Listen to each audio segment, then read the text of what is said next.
मरियम जी आपसे सर। शुरू करें। जी सर। आपको तो बड़ा सपोर्ट बेस भी बड़ा स्ट्रांग है, आपके अब्बा भी मौजूद है, हाँ? जी सर। तो आपसे ही शुरू करते हैं, ठीक है, ओवर टू अब यू। अब्बे के सामने बात करना जरा मुश्किल होता है। तो दीदी वो हाँ जी। अब्बा सर खालिद साहब है ना, फिर मुश्किल नहीं होगा। और ये कोई इतनी सर वो फखर की बात नहीं है वैसे हमारे मुआशरे में, कौन सी? यही कि अब्बे के सामने बात करते हुए जरा खौफ होता है, तो ये कोई अब्बों के लिए फखर की बात नहीं है, मतलब मैं हाँ मैं हाँ, बिल्कुल बस सही सही बताने कह की रहे कोशिश हैं। कर रहा हूँ। नहीं जी खालिद जी साहब, मैंने ये कहा है कि शफीक साहब के खालिद साहब ऐसे अब्बे नहीं है कि उनके सामने कोई खौफ महसूस नहीं जी, खालिद साहब तो माशाल्लाह मतलब बहुत कमाल शख्सियत हैं और इनसे ऐसी उम्मीद भी नहीं है, लेकिन जो जनरल नोशन है उस हवाले से बात की थी कि ये हो। ठीक इन है, general, yes yes yes yes. जी जी ठीक है। इन जनरल अगर बच्चे बच्चों वालिदैन के सामने बात करते हुए डरें तो ये कोई फखर की बात नहीं है। हाँ हाँ, जी बिल्कुल जी। ठीक है, बिल्कुल ठीक है। जी तो शुरू करते हैं। मरियम, ओवर टू यू, आप शुरू कीजिए। आपकी स्टोरी का कोई टाइटल है तो 3 लेसन्स और एजुकेशन का पर्पस अर्निंग के अलावा, तो जी जी। ठीक अस्सलाम है। वालेकुम जी। जी सर। मेरा नाम मरियम हमीद है और पहला क्वेश्चन था जी कि लाइफ को अगर हम कोई टाइटल देना चाहें तो I see my life as a tried gift and I am a grateful optimist. मेरी जिंदगी में अगर देखा जाए तो हमेशा एक सपोर्ट रही है। एक बड़ी बड़ी बात होती है कि आपकी फैमिली की तरफ से सपोर्ट हो, पेरेंट्स, बहन भाई, उसके बाद जो मतलब हम कुछ चीजें होती हैं जो हम करना चाहते हैं और अगर आपको वो कोशिश से ज़ाहिर बात है मिलती हैं, लेकिन अगर वो मिलती जाएं तो आप ज़ाहिर बात है उसके लिए शुक्रगुजार भी होते हैं। और मुझे लगता है कि ज़िंदगी जो है अल्लाह ताला की तरफ से एक तोहफ़ा है और हमें उसको वैल्यू करना चाहिए। हमें चीज़ों को फॉर ग्रांटेड नहीं लेना चाहिए। तो इस चीज़ के लिए पूरी लाइफ़ को अगर देखा जाए, तो मैं उसको एज़ अ गिफ्ट ही लेती हूँ और जिस तरीके से हम अपनी किसी भी एक कोई अगर हमें कुछ चीज़ गिफ्ट करता है और हम उसको वैल्यू करते हैं, कोई चीज़ हमें अच्छी लगती है, फॉर इंस्टेंस कोई परफ्यूम है या कोई कपड़े हैं, हम बहुत ध्यान से उसको रखते हैं कि ये गिफ्ट है। इसी तरीके से अल्लाह ताला ने जो है लाइफ एज़ अ गिफ्ट दिया है और उसको उसी तरीके से जो है हमें वैल्यू करना चाहिए। और 3 लेसन्स थे, उसमें जो है पहला ये है कि अगर जो है हमें अल्लाह ताला पे पूरा यकीन होना चाहिए। डिफरेंट जो हैं लाइफ में कुछ रफ पैचेस भी आते हैं, अप्स एंड डाउन्स भी होते हैं और कभी जो है हमें जो है सक्सेस मिलती है, डिफरेंट एक्सपीरियंसेस होते हैं हमारे लाइफ के। तो कभी बहुत जॉयफुल एक्सपीरियंसेस होते हैं, कभी जो है ज़िंदगी हमें ऐसे मोड़ पे ले आती है कि कुछ समझ नहीं आ रहा होता कि क्या चीज़ हो रही है। कभी अक्सर हम कोई चीज़ चाह रहे होते हैं, लेकिन हमें वो नहीं मिल पा रही होती। कोई हो सकता है कोई जॉब है या कोई चीज़ हम चाह रहे हैं। लेकिन अगर हम ये स्ट्रॉन्ग बिलीफ रखें कि एट द एंड और हम मेहनत करते रहें उसके साथ कि हमें ये चीज़ मिल जाएगी, तो एट द एंड क्या होता है कि अल्लाह ताला हमें वो चीज़ अता कर देते हैं। तो इस बात पे मेरा बड़ा स्ट्रॉन्ग बिलीफ है। तो ऐसे होता भी रहा है कि ज़िंदगी में बहुत बार चीज़ें जो हैं वो अक्सर लेट हो जाती हैं। हम मतलब अगर अपने आप को कंपैरिज़न कर रहे हों किसी के साथ, जो नहीं करना चाहिए, मेरा ये बिलीफ है। लेकिन अक्सर हम देख रहे होते हैं, हमें लग रहा होता है कि चीज़ें लेट हो रही हैं, लेकिन वो एट द एंड हमें मिल जाती हैं। दूसरा लाइफ लेसन ये है जी कि हमें अपने आप को भी वैल्यू करना चाहिए और अपने लव्ड वन्स को भी, कि हमें खुद को सेलिब्रेट करना चाहिए। जो हमारी कामयाबियाँ हैं, जो हमारे लिए डिफरेंट अपॉर्च्युनिटीज़ होती हैं लाइफ में, हम उनको अवेल करते हैं। हमारे लव्ड वन्स हैं, हमारी फैमिली है, हमारे फ्रेंड्स हैं, हमारे डिफरेंट रिलेशनशिप्स हैं। तो अगर हम उनको वैल्यू करें, उनको उनके होने का एहसास दिलाएँ और हमें खुद के होने का भी एहसास हो, तो ये बड़ी एक अच्छी चीज़ होती है। तीसरा है जी कि हमें जजमेंटल नहीं होना चाहिए।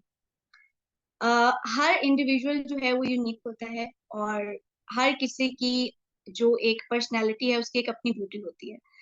अगर हम लोगों को उसी तरीके से रहने दें, जिस तरीके से वो रहना चाहते हैं, तो अगेन ये भी एक बड़ी अच्छी चीज़ होगी, बजाय इसके कि हम जज कर रहे हों डिफरेंट चीज़ों पे कि ये इस तरीके से क्यों है और वो इस तरीके से क्यों है।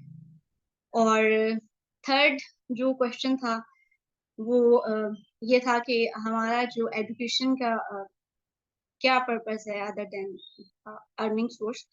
तो मेरे नज़दीक जो है एजुकेशन जो है वो एक लाइफ लॉन्ग जो है लर्निंग प्रोसेस होता है।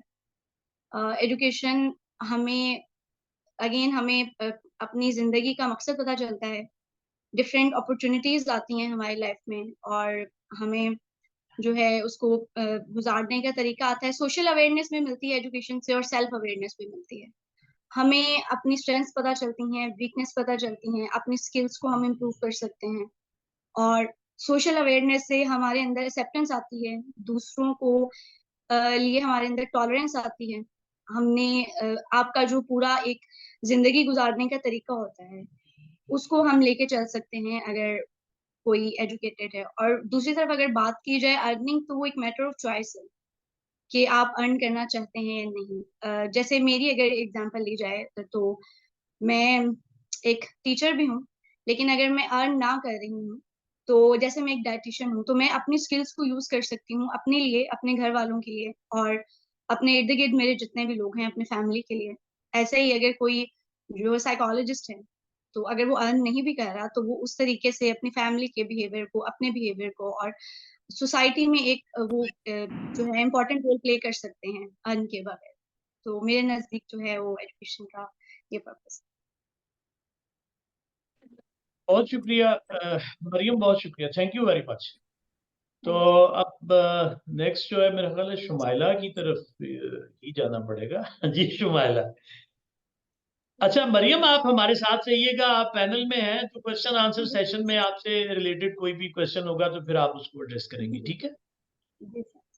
तो ठीक है जी शुमाइला। अस्सलाम वालेकुम। सब बाकी वैसे तो मुझे तारुफ से जानते ही हैं। सर, जिंदगी बहुत लंबी नहीं है, इतनी मतलब एज तो बहुत नहीं हुई है, लेकिन वो टाइटल जो है ना, जब आपने कहा तो मैंने खुद से मिलके, और फिर मैं बड़ी इमोशनल भी हुई हूँ बड़ी दफा ना, कि वो काफी मुश्किल रहा मुझे दोबारा से खुद से मिलना बड़ा मुश्किल था। खैर, मैंने अपनी जिंदगी का जो टाइटल था वो था a journey from a sensitive and lively girl to a mature lady, और realistic lady, to a mature और रियलिस्टिक लेडी। तो ये हालांकि बहुत ही कोई इसमें बहुत ज्यादा डिस्टेंस नहीं है, लेकिन बहुत ज्यादा इसमें सबक जो सिखाए हैं ना जिंदगी ने, वो काफी ज्यादा है। एक आपने कहा ना सबक सीखे क्या, मुझे लगता है जिंदगी ने सबक जो सिखाए हैं वो काफी ज्यादा है। पहला, आपने बाकी जो 3 लेसन हैं वो जाहिर है जब बात होगी बाद में तो I will relate with my sorry इसको। तो पहला जो लेसन है जो मुझे जिंदगी ने सिखाया, वो ये था कि नाउमीदी जो है वो जिंदगी है, मुझे लगता है। दूसरा था कि जो बेपरवाही होती है ना, वो आपका पीस ऑफ माइंड है, ठीक है। और खुद शनासी जो है वो मुझे लगा कि ये मेरी हकीकी खुशी है।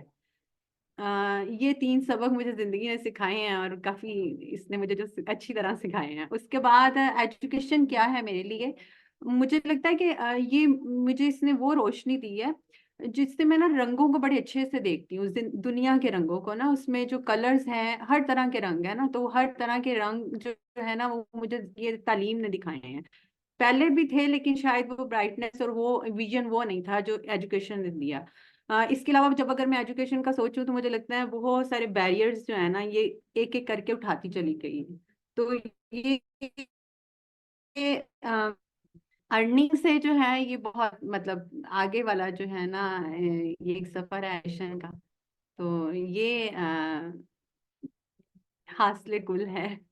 वाह शुमाइला, मुझे नहीं लगता था कि आप इतनी प्रिसाइज हो सकती हैं। ये आज नया आपका जो स्किल है वो डिस्कवर हुआ है। Thank you very much, thank you. बहुत शुक्रिया, बहुत शुक्रिया। अच्छा साथ कोई और पैनलिस्ट किसी ने हमें ज्वाइन किया, या हमें डॉक्टर साहब की तरफ ही जाना पड़ेगा? इमरान इमरान कामियाना साहब ने भी ज्वाइन जी किया उनका, लेकिन वीडियो इमरान, ऑफ है। जी जी, इमरान साहब अस्सलाम वालेकुम। इमरान साहब कहाँ पे हैं, मुझे नजर नहीं आ रहे। उन्होंने जस्ट अपना वीडियो कैमरा ऑन किया है सर, लेकिन वो अच्छा म्यूटेड है आई थिंक। सर इमरान साहब अनम्यूट कर दें अपने आप को।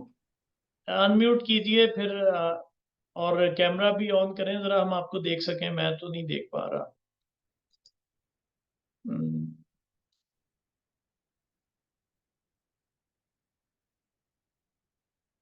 इमरान साहब। जी सर कैमरा भी ऑन है, ऑडियो ऑन नहीं था, सॉरी। हाँ हाँ हाँ, अब आपकी आवाज आ रही है। मैं जरा आपको साथ इनको जरा पिन करें, थोड़ा ये सामने नजर आए, मुझे नहीं नजर आ रहे। तो जी इमरान, इमरान आप क्वेश्चन आपसे शेयर हो गए थे मेरा ख्याल है, और आपको पता है हमारे फॉर्मेट का। इमरान, जी सर तो ठीक है इमरान साहब, ओवर टू यू जी आप। बिल्कुल सर। हाँ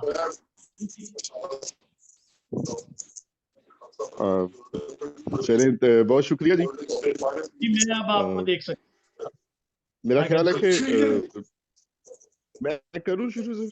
जी जी जी बिल्कुल इमरान साहब कीजिए। हाँ जी जी बिस्मिल्लाहिर्रहमानिर्रहीम। बहुत शुक्रिया सर कि मुझे आपने मौका दिया। इतना बड़ा प्लेटफॉर्म है कि मुश्किल सा लगता है कि खुद को एक्सप्रेस कर पा, नहीं और नहीं, खास बड़ा तौर नहीं पे है, जब आप अपना तारुफ है करवाना इमरान साहब। चाहें, तो मेरा ख्याल है वो जो हम कहते हैं अपने आप को बयान करना, हम तो लोगों को देखते रहते हैं, तो अपने आप को बयान करना। जी सर। जी जी, आप जारी रखिए प्लीज। अच्छा, बाकी दोस्त प्लीज जरा माइक बंद कर लें, वो बीच में नॉइस आता है अगर आपका माइक ऑन है और आप बात नहीं कर रहे। जी इमरान साहब प्लीज। अच्छा सर, बात ये है कि मैं तो यही कहूंगा कि मैं जिस एरिया से हूँ, हमें तो एक लंबा अरसा गुजरा है एक रेजिस्टेंस की फिजा में। तो हमें लगता है कि हम उसी में ही जन्म हुआ है, और आंख खोली तो पता नहीं चलता कि इर्द गिर्द की स्कूलिंग और वो जो हालात थे। तो हमें जो सबसे अहम मौजू लगा वो जिंदगी से लड़ने का था। अब दो रास्ते थे हमारे इर्द गिर्द। हमारा एक रोड जो गुजरता है हमारे एरिया से, उस टाइम में तो यही कहा जाता था कि शाम के बाद उधर से नहीं जाना चाहिए। तो ये कोई कबायली इलाका नहीं है, बड़ा सेंट्रल इलाका है पंजाब का। और उसके बावजूद अगर ऐसा था तो इसको किन लोगों ने बनाया? असल बात तो यही सोचने वाली थी कि इतना जरखेज और रावी का बेहतरीन वो इलाका जहाँ पे वेदास लिखे जा रहे थे, ये बिल्कुल वही एरिया है जहाँ पे वेदास का रिटर्न होता है। तो वो क्यों इस काबिल नहीं रहे कि जहाँ वेदास का जन्म हो रहा है वहां पे अब आप गुजरने वालों को ये डरा रहे हैं कि अब आप वहां से गुजर भी नहीं पाते। तो हमारे सामने दो रास्ते थे कि क्या हम उसी को ही अपनाते जाएं जो हमें दे दिया गया। और उसका इशू ये था कि 1857 की वॉर के बाद ये कहा गया कि ये जिन कबाइल ने हमारे साथ लड़ाई की है ना, वो प्रीडेटरी कबाइल है, बेकायदा नाम दिया प्रीडेटरी कबाइल, प्रीडेटरी ट्राइब्स ऑफ दरावी। अब प्रीडेटरी का तो मतलब ही ये है कि आप जंगल के जानवरों में शामिल हो गए हैं जो दहशत फैलाते हैं। तो एक हिस्सा तो ये था उस सारे पोर्शन का। तो उसमें हमने जो चूज किया वो ये था कि हमने पढ़ लेना। अच्छा, उसके लिए हमें शहर और वहां से निकलना भी पड़ा, और वो एक वाकई अलग सी बात थी कि लोग समझते थे, अब भी हमें शहर में यही कहते हैं कि अच्छा आप अगर रावी के उस एरिया से हैं तो आप पढ़ाते भी हैं। तो एक हिस्सा तो हमारी सरिश्त में ये चला गया कि हम कैसे बाहर जाएंगे। उसको मैंने तो यही समझा है कि जब तक आप सोच नहीं लेते हैं आगे बढ़ने का और मुकाबले का, तो दूसरा हिस्सा उसमें आता है कि फिर आप चेंज के साथ जाएं। मैंने उसमें चूज किया एफसी कॉलेज को, और एफसी कॉलेज ने उस दौर में मुझे बड़ा हिस्सा दिया शौरी हवाले से, अगरचे उस वक्त वो पब्लिक सेक्टर का कॉलेज था। अच्छा, दूसरा हिस्सा जो उसमें आप समझ सकते हैं, आप ये तो कह लें कि मेरी जो टाइटल हो सकता है वो ये है कि एक ऐसी लाइफ के साथ लड़ाई है, जंग है, जिसमें ना अपनी शनाख्त भी ढूंढनी है और जिंदगी के अंदर अपना हिस्सा भी तलाश करना। दो हिस्से थे। जहां तक क्वेश्चंस हैं कि इससे हमने सीखा क्या है, तो पहली बात यह है कि जिंदगी में जब तक आप, जिस तरह का हमारा माहौल है, आप रेजिस्टेंस नहीं करते हैं, आप लड़ते नहीं हैं, और अगर आप दूसरों के कंधों पे रहते हैं, अगर आप ये सोचते रहते हैं कि दूसरे आपके मामलात को हल कर लेंगे, तो आप कभी कामयाब नहीं हो सकते। मेरा लाइफ में तो ये है कि अगर आपने जिंदगी से कुछ लेना है तो फिर आपको एक कदम खुद आगे बढ़ाना होगा, तो तभी जाके आपको हिस्सा मिल सकता है। दूसरा हिस्सा ये है, दूसरे सवाल का अगर हम दूसरा पॉइंट लेते हैं तो उसका ये है कि जब तक आप मेरी जिंदगी में तो ये रहा कि कामयाबी इसमें है कि आप, अगर कोई आपकी तरफ हाथ बढ़ाता है अगर वो आपकी तरफ किसी सवाल के लिए, किसी इल्तजा के लिए, किसी काम के लिए आपकी तरफ आता है, तो आपको नो का लफ्ज भूल जाना चाहिए। तो अगर आप अपनी जिंदगी में यस की तरफ जाते हैं, आप हाँ करते हैं, चाहे आप उसके लिए आपकी अपनी लाइफ डिस्टर्ब हो जाए कुछ अरसे के लिए, या हो जाती है, मुसलसल भी आपका चल, तो मैं समझता हूँ इन द एंड वो आपको एक ऐसी सेटिस्फेक्शन देता है कि आप जिंदगी के और बहुत सारे मसाइल से बाहर चले जाए। तीसरा हिस्सा ये है, अगर तीसरा अगर हम नतीजा निकालना चाहें जिंदगी को, जो अब तक मैंने देखा है, कि उसमें आपको गाइड करने वाला फौरी तौर पे मुयस्सर नहीं होगा। मैंने तो अभी यही देखा है कि नहीं होता। तो आप तब्दीली के साथ रास्ता ढूंढते चले जाएं। अगर मुझे नहीं पता इस्लामाबाद और लाहौर और फिर हमारा बड़ा लंबा फर्क होगा, लेकिन हमें ये तय है कि हम साइंस पढ़ना शुरू करते हैं तो आर्ट्स में चले जाते हैं, आर्ट्स से निकलते हैं तो किसी और साइड पे चले जाते हैं, पता चलता है कि आपका अपना मकाम तो कोई और था। तो उस रास्ते को ढूंढने के लिए आप जिन तब्दीलियों से गुजरते हैं, आपको उन तब्दीलियों का सामना और एक्सेप्टेंस भी होनी चाहिए। अगर आप किसी तब्दीली को एक्सेप्ट नहीं कर पा रहे हैं, तो फिर आपके लिए मुश्किल है कि आप आगे बढ़ सके। तो ये मेरा लाइफ के हवाले से वो जो सवाल है तीसरा, वो यही था कि मतलब जो हम समझ सकते हैं कि जो नताइज निकल सकते हैं। ठीक। एजुकेशन हमें क्या दे सकती है? एजुकेशन डेफिनेटली हमें, मैं तो ये समझता हूँ, ये एक्सपीरियंस है पर्सनल, और इस पूरे एरिया का मेरा एक एक्सपीरियंस है पर्सनल। ब्रिटिश ने सिंपल एक काम किया कि उसने हमारी कोई 50-60 किलोमीटर के मुरब्बा किलोमीटर के एरिया के अंदर प्राइमरी स्कूल तो दिया, इससे ज्यादा कुछ नहीं किया। प्राइमरी भी नहीं था, वो भी एहसान होता होगा किसी पे। जनरली स्कूलिंग पे पाबंदी लगाई, और उससे फर्क ये पड़ा कि पूरे का पूरा इलाका एक, आप समझ लें कि 1.5 सदी पीछे चला। तो एजुकेशन हमें क्या दे सकती है? मेरा ख्याल है कि एजुकेशन शऊर तो देती है, जिंदगी भी एजुकेशन से ही मिलेगी। मेरा ख्याल है उन्होंने इस बात को समझ लिया था कि अगर आपने किसी एरिया को पीछे रखना है दोनों कामों में, कि वो ना तो वो रजिस्टर्स करे, ना वो ये समझे कि उसके ऊपर कोई और बैठे हुए हैं उसको निचोड़ने वाले, और जब तक आपको समझ आती है इन सारी चीजों की, तब तक वो गुजर चुका होता है।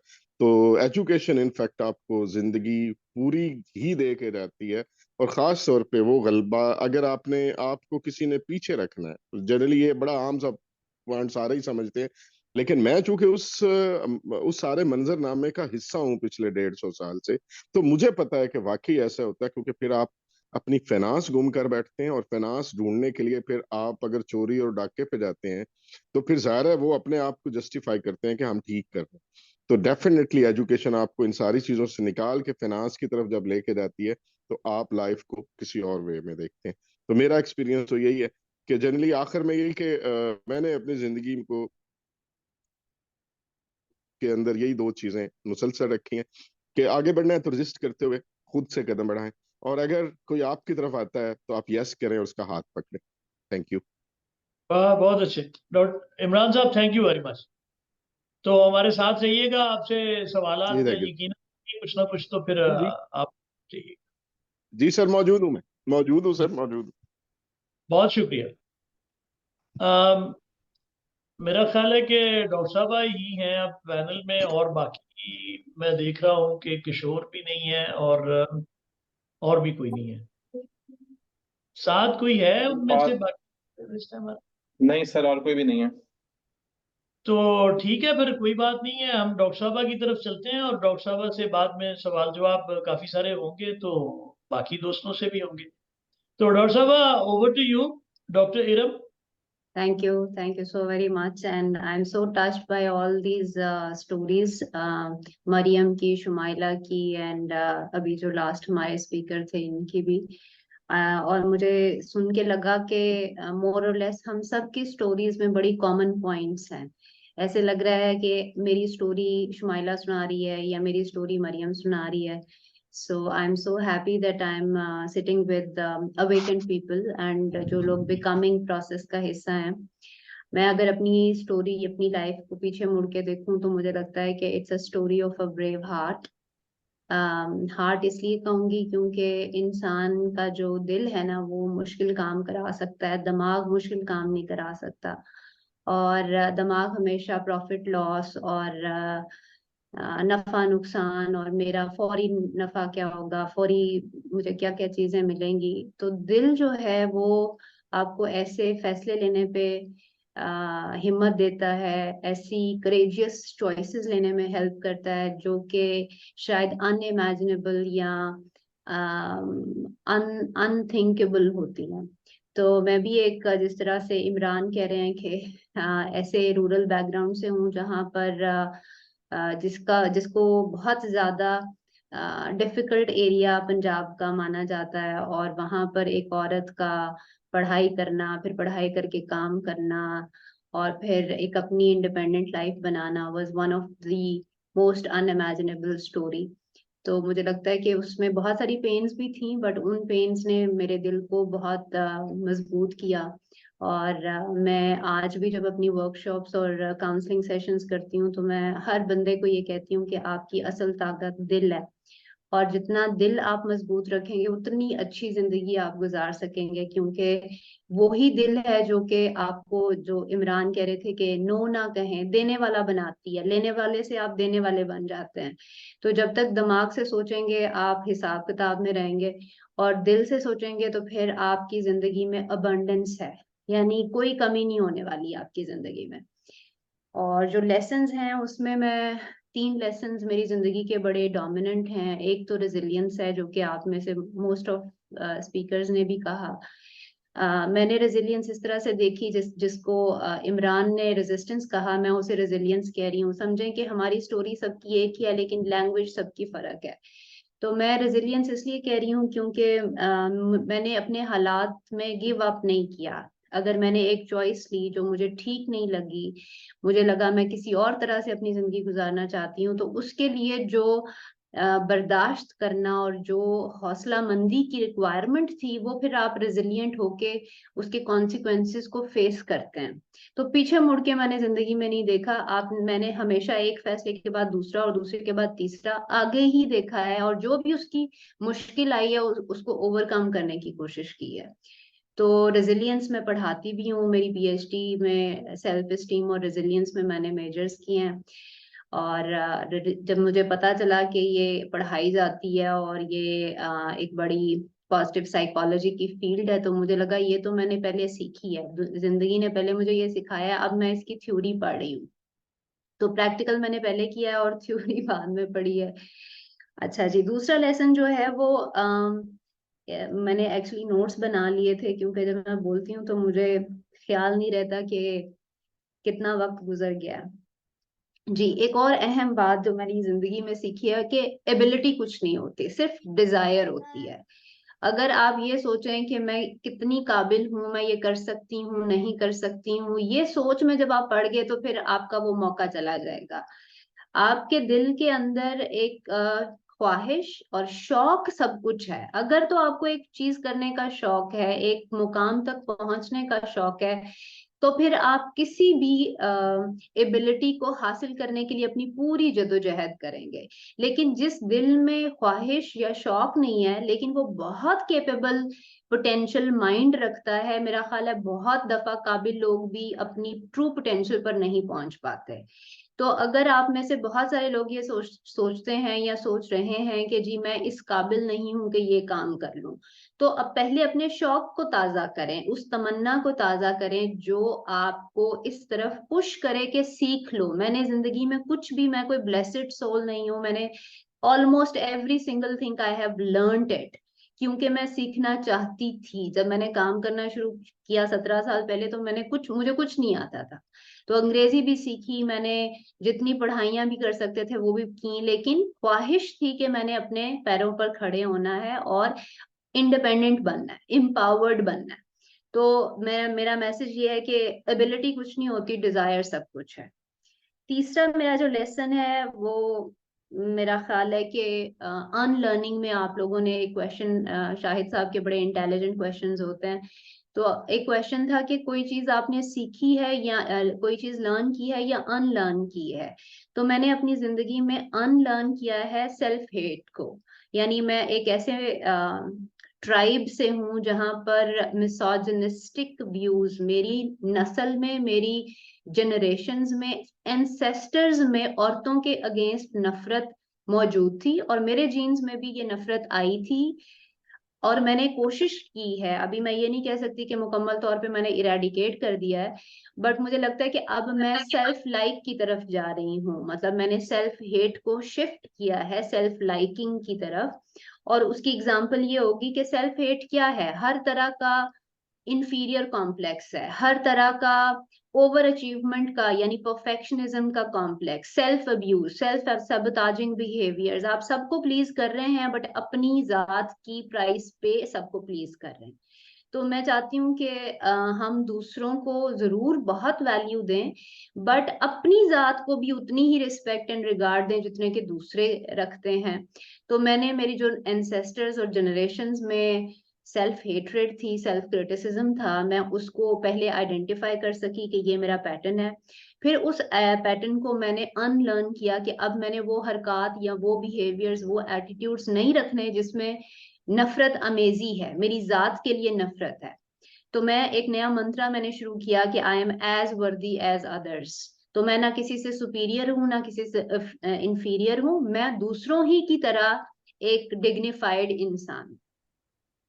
सो ये मेरा तीसरा सबक है। और जो लास्ट आपका क्वेश्चन है कि एजुकेशन से या एजुकेशन का ट्रू पर्पस क्या है, इमरान साहब की बात से मुझे लग रहा है कि जहाँ कुछ भी नहीं होता वहां कुछ होना इज बेहतर। यानी हम बिल्कुल कोई एजुकेशन है ही नहीं तो वहाँ एटलीस्ट बेसिक एजुकेशन होना जरूरी है। लेकिन मैं अगर अपने कॉन्टेक्स्ट में कहूँ तो बेसिक इंफॉर्मेशन या बेसिक एजुकेशन तो हमारे पास थी, लेकिन या आज भी जिस लाहौर के सोशो इकोनॉमिक सेक्टर में हम उठते बैठते हैं, इन सब के पास एजुकेशन है। लेकिन क्या एजुकेशन ने उनकी जिंदगी को बनाया है, मतलब कामयाब बना दिया है या नाकाम बना दिया है? कामयाब से मुराद पैसे तो सारे ही बना रहे हैं और मेरा ख्याल है पैसा और एजुकेशन का कोई आपस में गहरा वास्ता नहीं है। वो बंदा जो कि बिल्कुल अनपढ़ जाहिल है, हो सकता है वो मुझसे बहुत ज्यादा पैसे बना रहा हो और हो सकता है मेरे जैसे बहुत सारे पीएचडीज बहुत स्ट्रगल कर रहे हो। तो मुझे लगता है एजुकेशन का असल मकसद जो है ना वो आपको लाइफ स्किल्स देना है, ऐसी काबिलियत आपके अंदर देना कि आप अच्छे और बुरे में तमीज कर सकें। आप अपनी जात को, जो शुमाइला ने कहा, खुद शनासी हमें धक्के खा खा कर आती है। हालांकि तालीम का ये काम है कि वो हमें हमारी परतें, जो लेयर्स हैं हमारी, उनके बारे में हमें बताए कि हमारा असल क्या है, हमारी सोल क्या है, हम अपने मंकी माइंड में से निकलकर अपनी इनर मोस्ट सेल्फ में कैसे जा सकते हैं और उसको फीड करने के लिए क्या क्या रास्ते होते हैं। तो असल जो पुराने जमाने में जब मैं बहुत सारे बायोग्राफीज पढ़ती हूँ और बहुत सारी हिस्टोरियंस की हिस्ट्री पढ़ती हूँ तो मुझे लगता है कि ये टीचर और स्टूडेंट का ताल्लुक एक्चुअल ये एजुकेशन थी, जहां पूरा टीचर एक रोल मॉडल देता था कि देखो मैं तुम्हारी स्पिरिचुअल ग्रोथ के ऊपर काम कर रहा हूँ, दीनी बेसिक जो दुनियावी नॉलेज है ये तो आप हासिल कर लोगे, अपनी स्पिरिट को पहले देखो। तो अनफॉर्चुनेटली हम जिस भी एजुकेशन में, चाहे हम बड़े से बड़े लम्स में और बाकी भी आईबीए बड़ी बड़ी यूनिवर्सिटीज में हम पढ़ रहे हैं, यस हम पैसे बनाना चाहते हैं बट पैसे वाले भी सारे एंड अप करते हैं थेरेपिस्ट के ऑफिस में। यानी स्टैनफोर्ड में भी आप पढ़ लिया, आपने हार्वर्ड में भी पढ़ लिया, लेकिन आप अपनी कॉग्निशन ही को मेंटेन नहीं कर पा रहे। ठीक है, तो उस सारी बड़ी सी बड़ी डिग्री और पैसे बनाने का क्या फायदा अगर आप अपनी जिंदगी को उन मौकों पर जब आप फेल करते हैं, उन मौकों पर जब आपका लॉस होता है, आपको समझ नहीं आती कॉन्फ्लिक्ट को कैसे मैनेज करना है। तो एजुकेशन का ये भी एस्पेक्ट है जो कि आप जैसे हमारे जैसे स्लाइटली मोर अवेयर लोगों की रिस्पॉन्सिबिलिटी बनती है। जैसे शाहिद साहब ने एक इनिशिएटिव लिया है, हमें इस तरह की सिटिंग्स कॉलेज यूनिवर्सिटीज में बनानी चाहिए जहां ऐसी बातें हो सके। थैंक यू डॉक्टर साहब बहुत शुक्रिया, थैंक यू वेरी मच। तो अब चलते हैं बाकी जो दोस्त हैं जो शरीक हैं हमारे साथ गुफ्तगू में। तो वो अपने कमेंट क्वेश्चंस और हस्बे साबिक जो है वो शफीक साहब सबसे पहले मेरा ख्याल है सबके लिए सवाल तैयार करके बैठे हुए हैं। तो ओवर टू शफीक चौधरी साहब। जी शफीक साहब। सर हमारे यहाँ जरा मसला होता है कि यार पहला सवाल कौन करेगा, तो ये मैं आप सबकी सहूलत के लिए ये करता हूँ, वरना मुझे कोई बड़ी बड़ी शौक नहीं है बात सवाल करने का। बड़ी बात वरना तो है। मैं रोज सवालों के जवाब ही देता रहता हूँ क्लास में। तो ये सर सिर्फ आप आपकी। शफीक साहब अच्छा अच्छा मार्केट करते हैं आप अपनी ये जो है ना पर्सपेक्टिव को, तो ठीक है आप कीजिए क्वेश्चन की। जी जी। तो जज़ाकल्लाह खैर, सबने बड़ी मजे मजे की बातें की, अच्छी बातें की, सीखने का मौका मिला। आ, तो सबसे वही बात है कि अ, शुरू कर ही लेते हैं। कोई ज्यादा मुश्किल नहीं है, सादा सादा से सवाल हैं इस दफा तो। मरियम, आपकी बातें मुझे बड़ी पसंद आई। एक बात जो आपने की वो आपने ये कहा कि जी अ, चीजें जो हैं आप मेहनत करते रहें तो चीजें आपको मिलती रहेंगी। कुछ लोगों का ख्याल है कि लेट मिलती हैं कुछ, लेकिन आपका ख्याल है कि नहीं मिलती। तो इस मौजू पे अमजद इस्लाम अमजद साहब ने एक अच्छी खासी मशहूर नज़म लिखी थी, सेल्फ मेड लोगों का अलमिया। मुझे नहीं पता आपकी नज़र से गुजरी या नहीं गुजरी। अगर नहीं गुजरी तो जल्दी जल्दी गूगल कर लें, तब तक मैं बाकियों से सवाल पूछता हूँ। तो फिर मुझे बताएं कि क्या आपको उससे कोई अम, शफीक जी शफीक जी। साहब, सवाल की बजाय आपने तो क्लास शुरू कर ली है मरियम की। तो जी बस सवाल यही है कि आप उस उससे किस तरह समझती हैं कि अमजद इस्लाम अमजद जो बड़े हमारे शायर थे, उनकी जो उनका जो शिकवा है उसको आप किस कैटेगरी, उसको आप कैसे लेबल करती हैं, कैसे एनालाइज करती हैं? जी सर। आ, शुमाइला माशाल्लाह बहुत ही प्रिसाइज थी। लेकिन वो जो एक बात थी कि नाउमीदी जिंदगी है, मेरा ये ख्याल है कि अब जाहिर है टेवे तो मैंने भी मारे ही होंगे उसको समझने के लिए, तो बाकियों ने भी मारे ही होंगे। तो अगर आप उसको उन टेवों की बजाय अपने अल्फाज में समझाने दें हमें कि उससे आपकी क्या मुराद है और कैसे नाउमीदी जिंदगी है, तो उससे बड़ा फायदा होगा। इमरान साहब, आपकी जो रेजिस्टेंस वाली स्टोरी है वो बड़ी कमाल है। गो के अब उस रावी के इलाके में पिछले कुछ सालों से काफी लोगों ने रेजिस्ट भी किया है, मेहनत भी की है। मेरा रूममेट हुआ करता था मजर के म्याणा। So it's great. तो बाकी सारी बातें तो ठीक थी। जो एक बात आपने की, अब वही बात है, कॉन्टेक्स्ट में शायद मुझे समझने में गलती हो गई हो, कि आपने कहा कि जब भी लोग आपके पास आए या सवाल करें या इल्तिजा करें या कोई काम करें, तो ना का जो लफ्ज है ना वो भूल जाना चाहिए। तो मुझे तो बड़े साल लगे ये सीखने में कि ना कैसे करनी है। तो सवाल ये है कि ये जो हाँ ही करनी है, हमारे यहाँ तो आमतौर पे यह है कि फेवर्स मांगी जाती हैं, ऐसे काम भी कहे जाते हैं जो करने वाले नहीं होते। तो फिर वहां पे आपका ये जो है थ्योरी हाँ वाली और ना ना करने वाली, वो कैसे मैप होती है, अगर इस पे आप थोड़ी सी रोशनी डाल सकें। और डॉक्टर एरम, माशाल्लाह आपका, आपकी पूरी एक कहानी है, स्टोरी है, इससे पहले भी आपके सेशंस में चीजें चलती रही। अच्छा, ये जो बात थी रेजिलियंस की और रेजिस्टेंस की, मैं इसको पर्सनली यही समझता हूँ कि शायद ये, प्लीज डोंट जज मी कि I am sexist or anything, it's more about gender kind of stuff। कि खवातीन जो है, मैं यही समझता हूँ कि वो ज्यादा रिजिलियंट होती हैं, और रिजिलियंस जो है उसमें आप उसी एनवायरनमेंट में रहते हुए चीजों को जो है वो हैंडल करने की कोशिश करते हैं, जब resistance gives a nature of a fight. तो वो तो खैर थी, लेकिन अगर आप अपने अल्फाज में बता सकें कि रेजिलियंस और रेजिस्टेंस को आप अगर डिफरेंशिएट करती हैं तो कैसे करती हैं।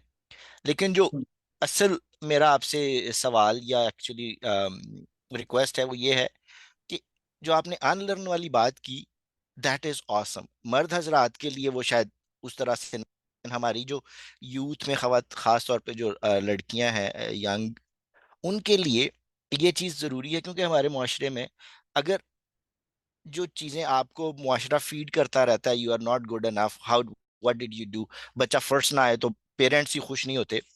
तो अगर पत्थर पे पानी मुसलसल पड़ता रहे तो उसका कुछ ना कुछ असर तो होता है। तो आप इन लोगों को ये बता सकें, अगर कोई टेक्निक्स, कोई दो तीन टिप्स दे सकें कि भाई कैसे उस असर को जो है वो जायल करते हुए अपने आप को, अपने आप के पे जो कॉन्फिडेंस है उसको किस तरह से प्रमोट किया जा सकता है, so that would be good. Even youth जो, इवन जो not even gender is important at this point, they really need to know कि जो आसपास से नेगेटिव इनपुट आ सकती है उसको किस तरह से मिनिमाइज करके अपने जो है स्ट्रेंथ्स उन पे फोकस किया जा सकता है। So thank you very much. बहुत शुक्रिया। तो मरियम, पहला आपसे था सवाल। अमजद इस्लाम, अमजद को बेशक आप रहने दें, आप अपना रिस्पांस दे दें, तो अप टू यू। सर मैंने वो नज्म जो है उनकी वो पढ़ भी ली है। तो ठीक है। इसी तरीके में बात उन्होंने की हुई है कि जो सेल्फ मेड लोग होते हैं वो अपनी उम्र तो गुजार देते हैं लोगों को, जो है लोगों के लिए काम करते हुए। तो ऐसा नहीं है कि उनको उनकी जो सारी काविशें होती हैं उसका सिला नहीं मिलता, मिल जाता है, लेकिन जो है देर हो जाती है। ठीक है। और उनके उसकी आखिरी लाइन है जी कि उनके सहन में सूरज देर से निकलते हैं। तो ठीक। बात यह है कि एट द एंड सूरज निकल तो आया है ना, एक उम्मीद तो है। ऐसा तो ठीक। नहीं है कि जो उन्होंने कोशिश की है उसका सिला नहीं मिला, बेशक थोड़ा थोड़ा करके मिला है, लेकिन मिल गया है, तो ये एक अच्छी बात है। ठीक। ठीक, चले, थैंक यू। शुमाइला, शुमाइला, शुमाइला की सर तो शुमाइला तस्लीम। का कनेक्शन हो गया है, वो रिकनेक्ट करने की कोशिश कर रही है, उनका टेक्स्ट आया है मुझे। सो चले, हम ठीक है, तो उन शुमाइला तब तक इमरान साहब से पूछते हैं, फिर डॉक्टर साहब की तरफ चलते हैं। जी इमरान साहब। इमरान, इमरान अनम्यूट करें। सर जी जी। वो मुझे भूल गया कि मैं म्यूट पे हूँ। अच्छा, मैं इसका बड़ा सादा सा है। एक तो हमारी फील्ड ऐसी है, मतलब एजुकेशन की, कि इसमें शायद पब्लिकली वो नेगेटिव हाँ नहीं होनी होती जिसमें आपसे कुछ ऐसा मुतालबा हो जिस पे आपको मुश्किल पड़े। हमारे यहाँ जो जो चीजें हैं उसमें जब आप एरियाज के हिसाब से डिफाइन होता है। मेरा ख्याल है कि हमारे एरियाज में जिस तरह से आपके इर्द गिर्द लोग मौजूद होते हैं, उन्हें बहुत सारी चीजों में मदद की जरूरत होती है। मसलन मैं आपको एक छोटी सी बात बता दूं। कुछ अर्सा पहले अच्छा आपने कहा ना कि ना, मैंने कहा कि हमसे हाँ ना हो नहीं पा रही होती। मुझे एक स्टूडेंट आया मेरे पास, कोई 8th सेमेस्टर का था। तो उसे सिर्फ कुछ देर के लिए उसके कोई घर में उसकी सिस्टर कोई पेशेंट थी, तो किसी क्लिनिक पे थी, तो उसने किसी एक जगह से दूसरी जगह शिफ्ट करना। तो उससे हिम्मत नहीं पड़ी कहीं भी और कुछ कहने की, तो मेरे पास आया तो कहता है सर आपके पास थोड़ा सा टाइम हो तो आप अपनी गाड़ी में ये वाला काम मुझे करके दे सकते हैं। मैं ये एक सादा सी मिसाल दे रहा हूं। तो मैंने उसे ना नहीं की है। ये एक बहुत सिंपल सी बात है, लेकिन उससे फर्क क्या पड़ा? वो लड़का जनरली उसके जहन में जो एक होगा ना कि टीचर या जो प्रोफेसर्स बैठे होते हैं या किसी भी अहम सीट पे कोई कहीं पे बैठा हुआ था, तो उससे काम नहीं लिया जा सकता या वो इतना छोटे से काम पे तैयार नहीं होता। और ये कोई जरूरी नहीं था कि मैं कर रहा था कोई एक काम। मुझे लगता ये है कि कॉलेज में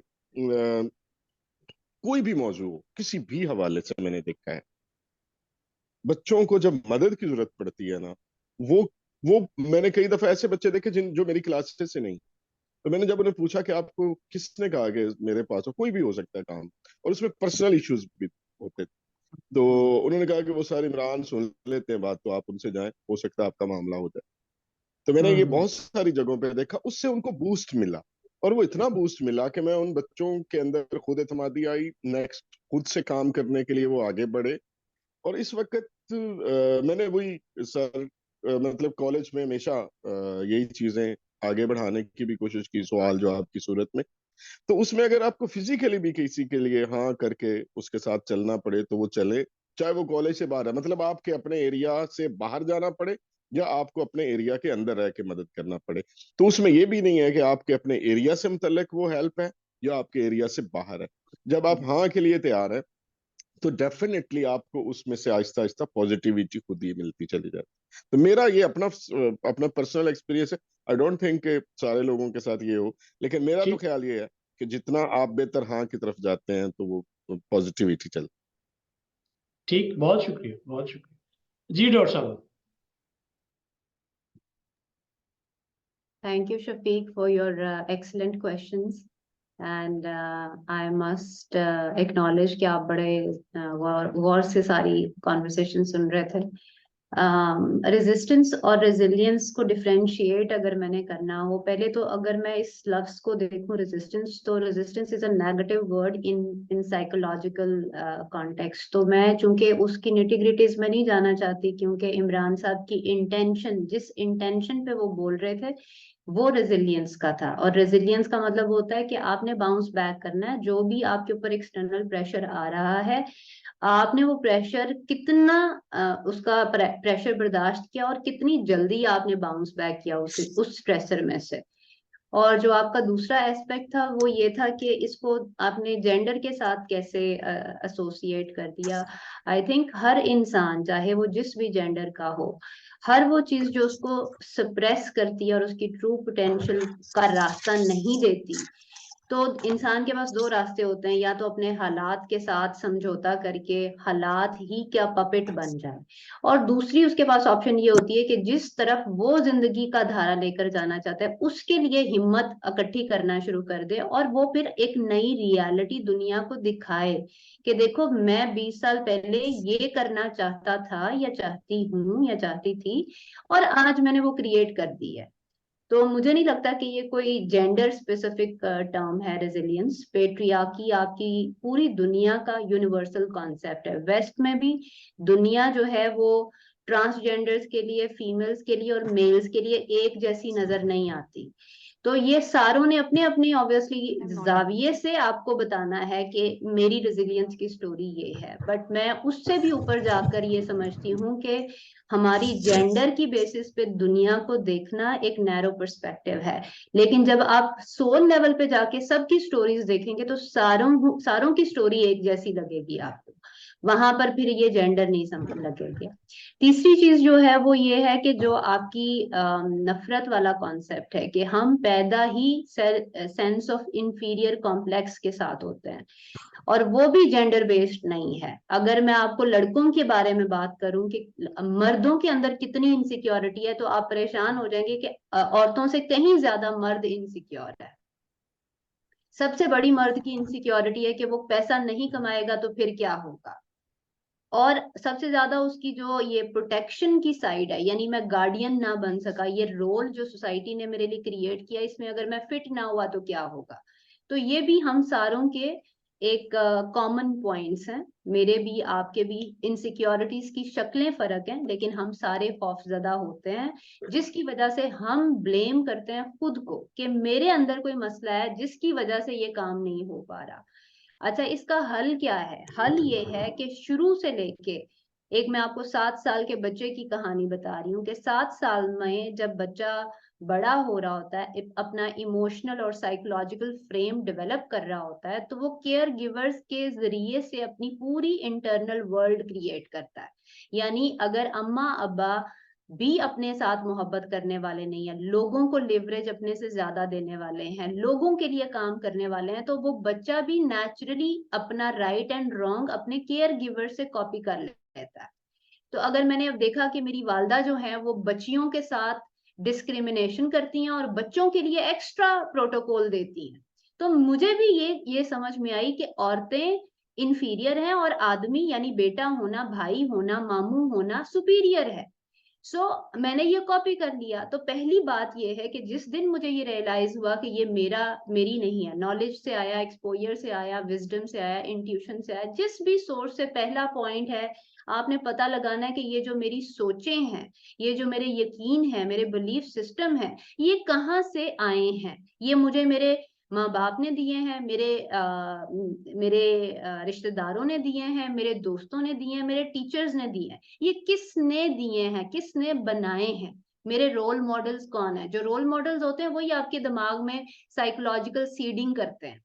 तो लकीली समझें या अनलकीली मेरी जिंदगी में बहुत ज्यादा टीचर्स का इन्फ्लुएंस नहीं रहा, बट मैंने रूरल सेटिंग में अपना बचपन 13-14 साल गुजारे हैं, तो मैंने अपने ट्राइब का बहुत ज्यादा असर लिया है। मैं लोगों को ऑब्जर्व बहुत डीपली करती रही, तो उनके असर में मैंने देखा कि औरतें जो है उन्हें चुप रहना जरूरी है, क्योंकि उन्हें घर के बड़े फैसलों में बातचीत करना, अपनी राय देना जरूरी नहीं है। वहां से भी आपको पता चला कि आप कमतर हैं, और फिर आहिस्ता आहिस्ता आहिस्ता आपने अपनी अपनी एक्सेप्टेंस पैदा करनी है। यानी वो लोग जो हमें आज सुन रहे हैं, आज ये हम शायद पहले भी बात कर चुके हैं कि जब आप सेल्फी कल्चर में जाते हैं, आप अपनी जात, अपनी बॉडी के साथ ही अट्यून्ड नहीं है, आप अपनी बॉडी के साथ ही मुतमईन नहीं है, तो आपने नफरत कहाँ, मतलब नफरत की शक्लें इतनी डीप एम्बेडेड हैं आपके अंदर कि हम शायद सारी जिंदगी लग जाती है। मुझे पिछले 15 सालों से मैं सेल्फ लाइक पे आई हूँ, अभी मैं अपनी मोहब्बत में गिरफ्तार नहीं हुई।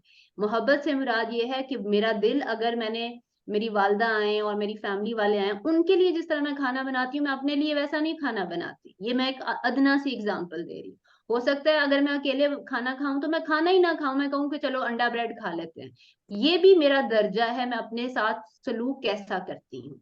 जिससे आप मोहब्बत करते हैं उसके साथ आपका सलूक फर्क होगा, उसके साथ आपका बिहेवियर फर्क होगा। तो आप अपने लिए छोटे छोटे विंडोज क्रिएट करें जहां पर आपकी अवेयरनेस पहले इनहेंस हो कि मैं अपने साथ करती क्या हूँ या मैं अपने साथ करता क्या हूँ। फिर उनको अपरूट करने के लिए नई आदत अपनाएं। यानी जहां अगर मैंने एक गलती कर ली है तो मैं 3 दिन तक अपने आप को नैगिंग करूंगी, क्रिटिसाइज करूंगी, ये तुमने किया क्यों, ये तुमने किया क्यों, तुम्हें करना ही नहीं चाहिए था। लेकिन अगर वही मेरी बहन, वही मेरा बच्चा, वही मेरा फैमिली मेंबर्स करते हैं तो मैं कहूंगी कोई बात नहीं, it's all right, let it go. तो आपने इसकी डेप्थ को समझें कि ये कितना बड़ा, शायद ये हीलिंग का सबसे बड़ा वूंड है हम सब के साथ। अगर हम ये पार्ट इतना हिस्सा कर लें तो बहुत सारा हिस्सा आसान हो जाता है। और शायद इमरान की बात को मैं सेकंड करूंगी कि जब हम नो कह रहे होते हैं एक विक्टिम स्टैंड पॉइंट के साथ, यानी मैं लोगों को इम्प्रेस करने के लिए जब यस यस यस बोल रही होती हूँ, तो फिर मेरे लिए बर्दाश्त करना यस को बड़ा मुश्किल हो जाता है। लेकिन अगर मैं अपनी सोल के जाविये से यस कहना शुरू करूं तो हर यस मुझे एम्पावर करेगा। वाह, बहुत अच्छे, वंडरफुल। अच्छा, शुमाइला ने हमें ज्वाइन कर लिया। शुमाइला, आपसे जो सवाल था, सवाल तो आपने सुन लिया था, आप जरा जवाब दे दें। शफीक साहब ने आपसे पूछा था, याद है आप? यस सर, सर उस सवाल पूछा, मेरी डिवाइस ब्लू हो गई। हाँ, वो ऐसा ही था। वो मुझे लगता है 1984 में जो उसने स्लोगन्स लिखे हुए हैं ना, फ्रीडम इज स्लेवरी, तो इस तरह की पैराडॉक्स आपने क्रिएट की है। तो मुझे बताइए लगता जरा है ये। डिवाइस की जिंदगी भी नाउमीदी थी। जी शुमाइला, जी शुमाइला जी। अच्छा सर, मैंने अपनी जिंदगी को टाइटल भी यही दिया ना कि सेंसिटिव जो थी ना, मैं बहुत एक्स्ट्रा सेंसिटिव से आप जो रियलिस्टिक का सफर है ना, उसमें ना बहुत सारी उम्मीदें टूटी मेरी ना, और मेरे ख्याल में एक्सपेक्टेशंस जो थी ना, वो पहली चीज थी जो मुझे हर जगह से, यानी मेरी जिंदगी में एक्सपेक्टेशंस, आपको पता है जो सेंसिटिव बंदा होता है उसकी एक्सपेक्टेशंस भी बहुत हाई होती हैं हर रिश्ते से। मैंने अपनी जिंदगी से सीखा है कि आपकी जो तवक्कुआत होती है ना, जब आप दूसरों से रखना छोड़ देते हैं, आप ना उम्मीद हो जाते हैं ना, ठीक है भाई अगर किसी ने कुछ भी किया इट्स ओके ना, तो वो आपको खुश रखते हैं, वही जिंदगी है आपकी। ये जो हम इसमें रहते हैं ना, मतलब कि भाई मेरा ये काम ऐसे नहीं हुआ, इसने मेरी टाइम पे बात नहीं सुनी, ये भी वहां पहुंच नहीं सका, ये वो एक्सपेक्टेशंस होती हैं, जो उम्मीद होती है आपको दूसरों से, इसको खत्म करते हैं हम, तो फिर हम अपनी असल जिंदगी की तरफ आते हैं। हालांकि ये सबक सीखने में ना बड़ी तकलीफ हुई मुझे, क्योंकि मैं बहुत यंग एज से ये सबक सीखना पड़ा मुझे, और मैं बहुत ही काइंड ऑफ वो जो है ना फैंटेसी खातून, मतलब मेरी एक अपनी दुनिया थी, और वो जो सेल्फ लाइकिंग है ना, उसमें मैं बहुत पहले से अपनी सेल्फ लाइकिंग का शिकार थी, और इसमें मैं खुद ही अपनी प्रिंसेस हूँ, और मैंने खुद ही अपने फैसले करने हैं, और मैंने खुद ही डिसाइड करना है मैंने ये करना है, मैंने नहीं करना। फिर जिंदगी में एक वक्त ऐसा आया जब मुझे करना पड़ा, तो मुझे शिफ्ट जो करना पड़ा ना, उसमें एक्सपेक्टेशंस और नाउमीदी जो थी वो नजर आई। लेकिन आज मुझे लगता है कि हर एक को ये सबक सीखना चाहिए। आप छोड़ दें दूसरों से तवक्को रखना, आपकी जिंदगी इतनी आसान हो जाती है। पता नहीं, लोग समझते हैं, लोग कहते हैं आप अपने साथी, मतलब आपका जो लाइफ पार्टनर है उससे कैसे आप बगैर एक्सपेक्टेशंस के साथ जिंदगी गुजार सकते हैं, मगर मुझे लगता है कि आप उनके साथ भी बगैर एक्सपेक्टेशंस के जिंदगी गुजारते हैं। बड़ी अच्छी और मजे की जिंदगी है, बड़ी खुश जिंदगी है, अल्हम्दुलिल्लाह। जबरदस्त, शुमाइला ये ऐसे ही है जैसे मैं हाइकिंग अकेले कर सकता हूँ, हर रोज कर सकता हूँ, मुझे किसी की बिल्कुल। जरूरत नहीं है पार्टनर की। तो कोई कर ले मेरे साथ तो ठीक है, वरना आई ठीक है। थिंक मैंने जवाब दे दिया है और रिलेट भी कर ठीक दिया, और मैं ठीक प्रिसाइज इसलिए रही थी कि आई थिंक सो कि मेरे सवाल मैंने इस तरह के खुद ही वो जनरेट किए थे अपने जो लेसन है, कि मैं उसको रिलेट जो है ना वो थोड़ा एक्सप्लेन करके करना चाहूंगी, तो इसलिए मैंने सोचा कि मुझे यहाँ पे नहीं, भी आपने ट्राई। बड़ा अच्छा ट्रिक आपने किया है, वो बड़ा मजे का। Thank thank you. यू नहीं, भाई। लेकिन सर मैं एक बात करना चाहता हूँ कि खालिद साहब, किसी से नहीं, खालिद साहब दो सवाल काफी देर से दोस्त इंतजार कर रहे हैं, उसके बाद फिर आप मुजीब साहब हैं और फिर मसूद साहब हैं, फिर आप। जी जी, मुजीब साहब। भाई क्या बेच रहे हो? जी मुजीब ठीक साहब। है जी सर, आई एम ऑडिबल। जी जी बिल्कुल हेलो आवाज आ रही है जी साहब, तस्वीर जी नहीं आ सर, रही है, हम देखना चाह रहे हैं जी सर आपका हुक्म और हम ना माने। आप, क्या बात। जी आ, सर मैं अभी थोड़ी देर पहले सोच रहा था कि 25 समंदर और एक ओशन दूर बैठ के दो ये शख्स एक जैसा कैसे माइक सोच ऑफ कर सकते हैं। दें प्लीज, ये क्या बात है? सर ये डॉक्टर मोहम्मद अली का माइक ऑन है, प्लीज ऑफ कर दें।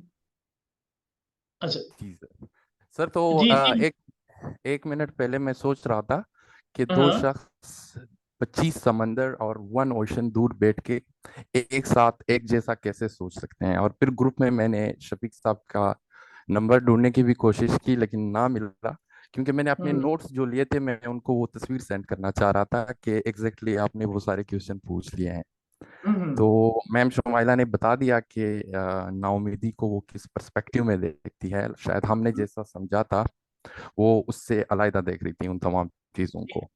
और इमरान साहब से मेरा क्वेश्चन यही था कि हम तो किताबों में सीखते हैं कि learn the art of saying no, तो वो तो आप उसको निगेट कर रहे हैं, तो तमाम फिलोसफी पीछे नहीं रह जाती।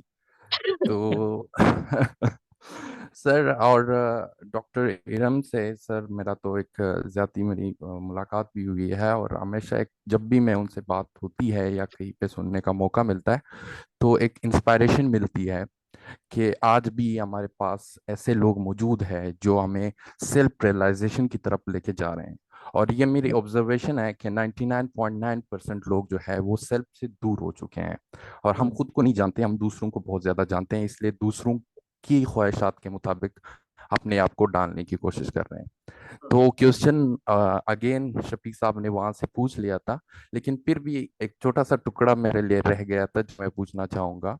सर कुछ दिन पहले मुझे कुछ हॉस्पिटल में रहना पड़ा, तो कुछ ना मिला, तो बाहर निकल के मुझे वो एलिफ शफक की बहुत कम कहते हैं कि मशहूर किताब है, क्योंकि जो किताब बहुत मशहूर हो जाती है मैं वो नहीं पढ़ता, लेकिन कुछ और मिला नहीं तो मैंने पढ़ा 2 दिन में। तो मैडम से मेरा सवाल ये है कि शम्स को बना, और मैंने उसके बाद एक स्टेटस भी डाला था कि in order to become the great Rumi you must have the company of Shams of Tabriz. तो मैम खुद को रूमी बनाने के लिए या खुद को ढूंढने के लिए हर इंसान अपने आप में एक रूमी है, लेकिन उस रूमी को ढूंढने के लिए वो शम्स ऑफ तब्रेज कहाँ से लाया जाए? This is beautiful तो question, sir that Mujib. Is all. I'm so privileged that you asked this question.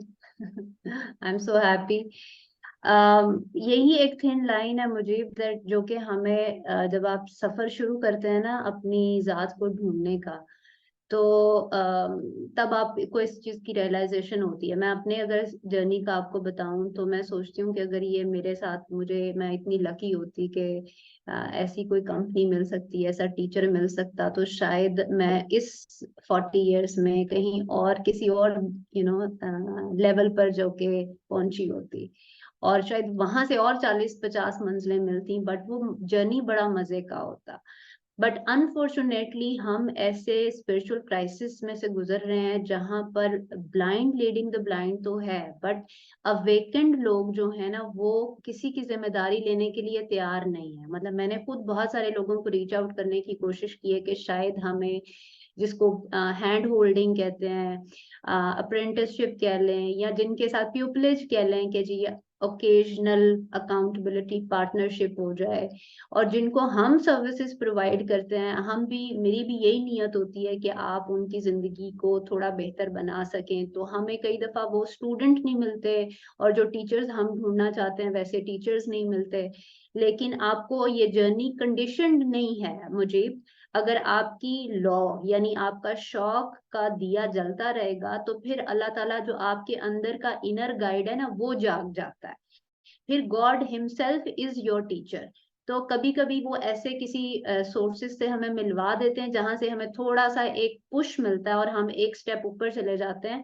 But I honestly believe that अगर किस्मत से, और मैंने जितनी भी 4 हमारे बड़े इमाम हैं उनकी भी बायोग्राफीज पढ़ी हैं, उनके साथ तो ये बड़ा कॉमन थ्रेड था कि आप किसके शागिर्द रहे हैं, आपकी लेगेसी क्या, आपका बैकग्राउंड क्या है, किसकी टीचिंग में थे जो आपने ये सीखा है। तो एक अगेन ये शाहिद साहब हमारे स्कूल जो टीचर्स और यूनिवर्सिटीज हैं इनकी तरफ भी आता है कि हमारा एजुकेशन सेक्टर जो है वो सारा प्रीडोमिनेंटली मनी ओरिएंटेड हो गया है। तो जो आप बातें कर रहे हैं या जो हमारी ख्वाहिश है कि हम अपनी सेल्फ को एक्चुअलाइज कर सकें, उस तरह के तो टीचर्स भी अब नहीं रहे। तो you continue with your search, and you never know, one day you'll end up meeting the right person. बिल्कुल ठीक, बहुत शुक्रिया डॉक्टर साहब। Thank you ma'am. जी मसूद साबिर, जी मसूद। मुजीब आप इधर ही रहिएगा, हमारे पास आज बहुत वक्त है, चूंकि पैनलिस्ट कुछ मिस कर गए तो हम फिर करेंगे बातें। जी जी मसूद साहब। जी अस्सलाम वालेकुम। जी आवाज आ रही है मेरी? जी जी बिल्कुल आ रही। अच्छा जी, मेरा सवाल शुमाइला से है। इन्होंने सारी बातें बहुत अच्छी की हैं, बड़ी वेल ऑर्गेनाइज थॉट थी। इन्होंने दरम्यान में कहा जी बेपरवाही जो है वो जिंदगी है। तो ये बड़ी थोड़ी अजीब बात है कि इनके प्रोफाइल के मुताबिक ये गालिबन पीएचडी कर चुकी हैं या करने वाली हैं, तो क्या बेपरवाही से यहाँ तक पहुंच गई हैं? तो ये थोड़ा सा वाज़ेह करें कि जी बेपरवाही जो है उनको उसका क्या रोल है इनकी इतनी कामयाबी में कि ये हाईएस्ट एजुकेशन स्टैंडर्ड तक पहुंच गई हैं, पीएचडी तक। तो वाज़ेह करें थोड़ा सा। दूसरा, खुद शनासी का लफ्ज़ इस्तेमाल किया है, थोड़ा सा एक्सप्लेन करें खुद शनासी से इनकी क्या मुराद है, या ये कहें कि किसी बंदे को कब पता चलता है कि हाँ इस पॉइंट पर खुद शनास हो गया। अच्छा, ये मसूद साहब खुद शनासी वाला भी शुमाइला से ही है? जी दोनों ही सवाल, ये इन्होंने भी इस्तेमाल किया बॉडी वाला। चले इसमें ऑप्शन रख लें, ये डॉक्टर इरम से भी हम पूछ सकते हैं, चूंकि वो हाँ जरूर पूछ सकते हैं, जरूर ये सवाल उनके लिए भी रख लें। जी जी ठीक ठीक। जी जी शुमाइला, जी शुमाइला। अच्छा सर, यहाँ बेपरवाही से मैंने कहा था कि बेपरवाही जो है ना वो आपका जहनी सुकून है, और यहाँ बेपरवाही से मुराद ये है कि मैंने अपने इर्द गिर्द ना ये सबसे पहले सीखा कि हमारे इर्द गिर्द लोग हर वक्त एक ही कंप्लेन कर रहे होते हैं कि मैंने ये किया, मुझे इसका क्या फायदा होगा, मुझे इसका क्या अजर मिलने वाला है, मतलब मैं जो भी अच्छा कर लूँ मेरे साथ इसका तो बिहेवियर वैसे ही रहना है। मैं उससे बेपरवाह मुझे लगता है हमें हो जाना चाहिए। अगर आप अच्छे हैं आप अच्छा करें, लेकिन उसमें आप दुनिया में और हर इंसान से तवक्को मत करें कि उसका सिला और उसका अजर आपको वो यहीं पे देगा, कोई भी नहीं देता आपको ना। तो मुझे लगता है कि जब आप ये सोच के अच्छे कामों की तरफ जाते हैं ना, कोई भी होता है, मतलब अगर मैं कोई सोशल वर्क कर रही हूँ, मैंने कभी भी नहीं सोचा उस पे कि भाई मुझे इसके रिवॉर्ड में चले अप्रिसिएशन तो होनी चाहिए ना, मुझे वो भी मुझे नहीं चाहिए। तो मुझे लगता है कि मैं इस चीज से बेपरवाह हूं, तो ये मुझे बहुत ज़हनी सुकून देता है। और यही मुझे लगता है कि ये आपकी, अगर आप मुझे पूछें कि आपकी जो वो रात की नींद का सुकून है वो किस में है, तो मुझे ये उस चीज से मैं बिल्कुल बेपरवाह हूँ कि मुझे कोई हालांकि मैं आउट ऑफ द वे जाके बहुत कुछ कर रही होती हूँ और मुझे बहुत सारे लोग डांट डपट भी कर रहे होते हैं, लेकिन मुझे कभी उससे आगे ये कभी मैंने सोचा नहीं है कि आप थैंक यू या आप कोई अप्रिसिएशन का वर्ड कह देते, नो। तो मुझे लगता है कि ये हम सबको सीखना चाहिए। आपको सारे सिले सारे अजर जो है वो दुनिया ने ना तो देने और ना ही देंगे और ना दे सकते हैं। तो ये मेरा बेपरवाही से मुराद यहाँ था, यहाँ ये था। और खुद शनासी मैंने कहा कि ये असल खुशी है। इसके लिए सर कैसे मैंने सीखा खुद शनासी जो है ना वो इसने भी जाहिर है कुछ साल लिए, मतलब मुझे खुद नहीं पता था कि मैं बहुत ही साबिर भी हूँ, मैं ये भी कर सकती हूँ, मैं वो भी कर सकती हूँ, मुझे इस चीज़ का नहीं पता था।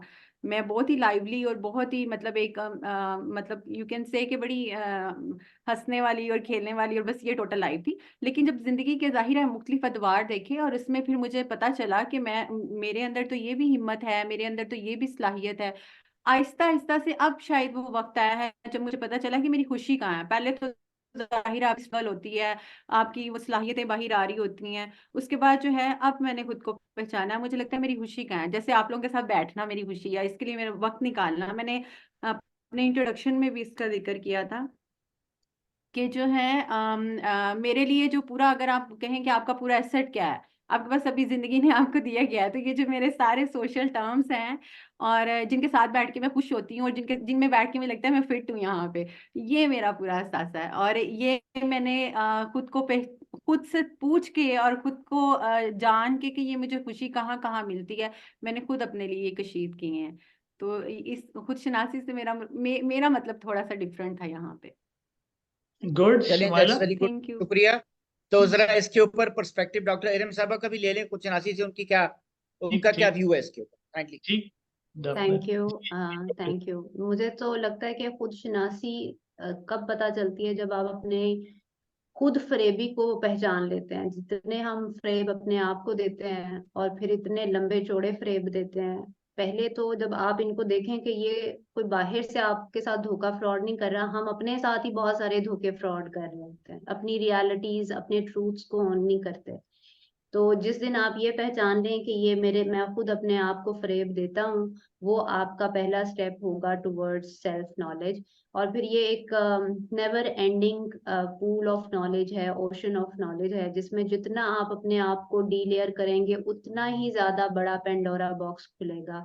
और उसी के लिए शायद हमें ऐसे टीचर्स जैसे मुजीब ने बात की, ऐसे स्पिरिचुअल मेंटोर चाहिए जो कि उन इनर हेल्स में से हमें निकलकर एक सेफ हेवन तक पहुंचा सके, हमारी सेल्फ एक्चुअलाइज्ड सेल्फ तक पहुंचा सके।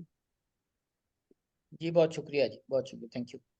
बहुत शुक्रिया डॉक्टर साहब। जी खालिद साहब आप आपकी तरफ है। खालिद महमूद। बस सर जी मुझे समझ आ गई है, क्योंकि हालांकि जब एक्सप्लेन किया ना, मुझे समझ ही हाँ, नहीं आई थी इन एक दो बातों की, लेकिन उन्होंने अपने जिस पर्सपेक्टिव में बात की है उन्होंने समझा दिया, समझ आ गई। चले। तो और किसी का कोई सवाल, कोई कमेंट? जी अच्छा, मैं एक चीज ऐड करना चाहता हूँ सर यहाँ पे। इनफैक्ट मैं ये बात डॉक्टर इरम साहब से पूछना चाहूंगा कि उन्होंने जो ये बात की ना कौन जी है के। थोड़ा बताइए तो सही। जी, मैं कौन है थोड़ा बताइए तो सही। माइक ऑन नहीं है? आई कौन है? मैंने कहा मैं कौन है थोड़ा बताइए ना, नाम तो बताइए अपना। मेरा नाम अब्बास है। जी जी अब्बास साहब, ठीक। और जी, जी मैं सर असल में मैम से ये गुजारिश करना चाह रहा था कि उन्होंने जो ये कहा ना जी कि ये जो जिस तरह ये खुदशनासी का सफर है या इसके लिए किसी मेंटोर का होना या टीचर का होना, और वो खुद ही साथ ये भी कह रही हैं कि आज के दौर में इस तरह के जो टीचर्स हैं वो बहुत कम हैं, इनको तलाश करना मुश्किल है। तो हम्म हमारे जो ओवरऑल टीचर्स हैं ना सर, उसमें मैंने एक चीज देखी है स्कूल लेवल से लेके यूनिवर्सिटी लेवल तक, कि वो लर्नर की बात को सुनते ही नहीं है। और लर्नर हम्म का कैथारसिस उस वक्त होता है जब उसको सही तवज्जो से प्रॉपर सुना जाए। तो ठीक है। हमारे यहाँ जो टीचर्स हैं उनका ये एटीट्यूड कैसे डेवलप किया जाए कि वो टीचर से जो ऊपर वाला दर्जा है मेंटोर, उस पे जाएं और वो हम्म जो लर्नर्स होते हैं उनकी नीड्स को ध्यान में रख के उनको सुने भी सही। ठीक। अनफॉर्चुनेटली लर्नर्स की बात को सुना ही नहीं जा रहा ओवरऑल, अगर आप सिनेरियो में देखें ना, तो उनकी खुद शनासी का सफर तो यहीं पे एंड हो जाता है जब उनको स्नब हम्म, कर दिया जाता है डिफरेंट लेवल पे। बिल्कुल ठीक। तो ये डॉक्टर इरम से पूछ रहे हैं ना आप, अब्बास साहब? जी जी डॉक्टर, वो इस पे जरा रोशनी डाले ना कि इसको हम किस जी तरह जी टीचर्स के जी डॉक्टर एटीट्यूड में। साहब, पॉजिटिव साइकोलॉजी क्या कहती है बताइए डॉक्टर साहब। थैंक यू अब्बास, आपकी ऑब्जर्वेशन, और आपने बड़ा अच्छा लिंक किया है कि इस तरह के जब हमें फॉरेन से रिजेक्शन मिलती है, एक बच्चा बड़े शौक से एक सवाल पूछता है और या अपना कमेंट देना चाहता है, और टीचर जो है वो इतनी खजालत और रेस्टलेसनेस की वजह से या फ्रस्ट्रेशन की वजह से जब उसको डिसमिस करता है, तो वो उसके लिए कितना बड़ा डिमोरलाइजिंग फैक्टर है, ये एक साइकोलॉजिस्ट शायद ज्यादा बेहतर तरीके से समझ सकता है। और उसके हाँ। पीछे भी जो एजुकेशन का कमर्शियल हो जाना है ना, ये बहुत बड़ी वजह है। मतलब आप देखें एक टीचर के लिए 50 बच्चों को हैंडल करना, होलिस्टिकली देखते हुए उनका मेंटोर बनना, ये टू मच टू आस्क है। तो ये हो ही नहीं सकता कि वो, और फिर अगर उसकी मैं आपको मतलब बड़ी यूनिवर्सिटीज का बताऊं कि उन 50 बच्चों को 45 मिनट के लिए मेंटेन करने के लिए, नॉलेज तो अभी शेयरिंग होगी नहीं, विजडम तो बात अभी आएगी नहीं, सिर्फ उसको मेंटेन करने के लिए जितनी लेबर है ना, मैंने 13 साल पढ़ाया है, ठीक है, और मैंने 100 के जलसों के साथ खताब किया है। यानी मैं खताब का लफ्ज इसलिए कह रही हूँ क्योंकि उसमें कोई इंटरेक्शन आपका नहीं होगा, ठीक है, और ये सारे एडल्ट हैं, उनको आपकी एनर्जी जितनी कंज्यूम सिर्फ उनको मेंटेन करने पे लग जाती है, आप सोच भी नहीं सकते कि नाइस होना और उनकी इंडिविजुअल नीड्स को समझना, it's almost next to impossible. तो एक तो अपने प्रोफेशन का, टीचिंग प्रोफेशन का जो हाल आज हमने कर दिया है, इसको भी मद्देनजर रखें। जिस मेंटोरिंग और कोचिंग और सेल्फ नॉलेज की हम बात कर रहे हैं, ये तो बड़ा प्रोफाउंड काम है और ये बेलॉस काम है, इसकी कोई प्राइस नहीं हो सकती, इसकी कोई प्राइस नहीं हो सकती। यानी कोई बड़ी से बड़ी यूनिवर्सिटी आपके साथ ऐसे टीचर्स अगर मिल जाएं तो ये किस्मत नसीब की बातें हैं। ना वो खालिस टीचर्स रह गए हैं, ना वो खालिस सीकर्स रह गए हैं जो कि सिर्फ सीखने की नीयत से आपके साथ जुड़ना चाहें। यानी मैं अगर आपको अपना पर्सनल एक्सपीरियंस बताऊं तो मैं लिटरली मॉर्निंग टू इवनिंग अपने क्लाइंट्स को एक स्केड्यूल बना के देती हूँ कि अगर आप इसको 3 से 7 दिन फॉलो करें तो आपको ये बिहेवियरल बेनिफिट्स मिलेंगे या साइकोलॉजिकल बेनिफिट्स मिलेंगे। वो गोलियां चाहते हैं कि आप उन्हें गोली दें, नींद अच्छी आनी चाहिए, गोली दें, एग्जाम में सारी चीजें याद हो जाएं, तो वो भी शॉर्टकट्स में है। तो ये एक कलेक्टिव स्पिरिचुअल क्राइसिस है, इसको आप एक खास टीचर्स के लिए ना समझें। ये और ये बच्चे जिन माँ बाप से आ रहे हैं, वो माएँ जो कि सारा टाइम पैसे कमाने के लिए घर से बाहर गए हुए हैं, वो वालिद साहब जो कि अपनी हलाल हराम की नहीं समझ में उन्हें आ रही कि जो मैं कमा रहा हूँ वो कहाँ से आ रहा है, तो वो सारा कुछ इंटर रिलेटेड है। तब जाके हम एक ऐसे मिलावट ज़्यादा इन्वायरमेंट में है जहाँ हमारी जात में भी अब बहुत ज्यादा वायरसेस आ गए। बिल्कुल ठीक, बहुत शुक्रिया जी। डॉक्टर इरम और फिर अफजल सिंधु साहब। जी doctor Iram. Thank you doctor साहब। मैं ये सारी बातें सुन रही थी तो मैं सोच रही थी कि शमाइला ने जो बातें की वो बिल्कुल ऐसे जैसे मेरी दिल की बातें कर रही हैं। जैसे मैं डॉक्टर इरम से एक बात पूछना चाह रही थी कि जब आप सेल्फ लव की बात करती हैं, आप बिल्कुल ठीक कह रही है कि जैसे मैं भी अगर अब कभी अपने लिए सोचूं कि अपने लिए मैंने कुछ बनाना, तो मैं हर वो चीज मतलब इग्नोर कर देती हूँ जो मैं करना चाहती हूँ, अपने लिए नहीं करती। लेकिन बाद में क्या ऐसे नहीं होता कि अपने अंदर कुछ खालीपन सा रह जाता है, कुछ कमी सी रह जाती है और वो इंसान को टीज करती है कि अपने सेटिस्फाई नहीं होने देती खुद से, ऐसा नहीं होता? यस, ब्यूटीफुल इरम, आपने बहुत अच्छा एरिया पॉइंट आउट किया है। एक लंबे अरसे तक अगर मैं अपने आप को इग्नोर और निग्लेक्ट करूंगी तो थोड़े अरसे तक के लिए तो मैं शायद मुझे फॉडर मिलता रहेगा, मेरी अम्मी बोल देंगी वेल डन, मेरे अब्बू बोल देंगे, हस्बैंड बोल देगा। बट 20 साल 30 साल जब इसी तरह मैं निग्लेक्ट करके अपनी कॉस्ट पे अपनी फैमिली को, अपनी नीड्स की कॉस्ट पे अपनी फैमिली को देख रही होंगी, तो मेरे अंदर एक बहुत बड़ा एम्प्टीनेस का वॉइड पैदा हो जाएगा। ठीक है, अच्छा, अब मैंने यही मेरे पहले पॉइंट के साथ जुड़ा भी हुआ था कि आप कब आइडेंटिफाई करते हैं कि आप सारा कुछ यानी अपनी एब्सोल्यूट बेस्ट देने के बाद भी आप सबसे ज्यादा अनहैप्पी रह जाते हैं। तो ये कैसी बारगेन है? ये तो अच्छी बारगेन नहीं है। अल्लाह ताला के निजाम में तो जस्टिस है ना, अल्लाह ताला का निजाम तो फेयरनेस पे चलता है। ये हमने, हमारी सोशल कंडीशनिंग ने बना लिया है कि मैंने अपनी नीड्स को एक्सप्रेस नहीं करना। अगर आपके बच्चे, मियाँ और आपकी वालिदैन, इन तीनों की नीड्स खाने पीने की हो सकती हैं, तो मुझे बताएं आपकी और मेरी क्यों नहीं हो सकती? मुझे माइग्रेन डेवलप मैंने कर लिया था क्योंकि मैं 8 घंटे या 12 घंटे काम करती थी। मुझे काम की जगह पर खाना मुनासिब नहीं लगता था। लोग क्या कहेंगे कि मैं काम की जगह पे खाना खाती हूँ। ये सोच ने मुझे बीमार कर दिया और मुझे था कि नहीं, घर जाके ही प्राइवेट बंदा जब बैठता है तभी खाना खाता है। तो आपने अपने आप को रिगार्ड करना है। रिस्पेक्ट का मतलब ये है कि अगर मेरे फैमिली की नीड्स है तो मेरी भी नीड्स है। अगर आप अपनी वांट्स को छोड़ दें, वांट्स के पीछे तो कभी भी मत जाएं, लेकिन नीड्स ही अगर हम सारे मैनेज कर लें कि आप मेरी नीड का ख्याल रखें, मैं आपकी नीड का ख्याल रखूं, तो इतने में भी हम बहुत अच्छा पुरसकून win win situation for all parties involve create कर सकते हैं। तो मैंने फिर आहिस्ता आहिस्ता अपनी नीड्स को वॉइस करना शुरू किया कि भाई मुझे भी ये चीज चाहिए, मैंने अपनी रेस्ट करना भी मेरी जरूरत है, स्लीप लेना भी मेरी जरूरत है।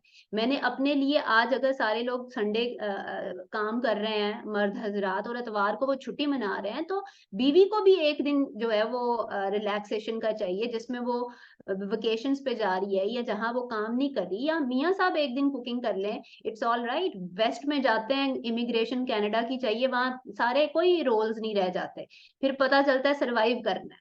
क्योंकि कोई रिश्तेदार देख के ये नहीं कहते कि आप जो है ना वो बीवी के नीचे लगे हुए हैं, सारे काम वहां पर वैलिड हो जाता है। तो जिस दिन आप खड़ी हो जाएंगी ना इरम, अपना राइट क्लेम करेंगी, उस दिन आपको राइट मिल जाएगा। लेकिन हमें 40-40 साल लग जाते हैं अपने राइट को क्लेम करने के लिए।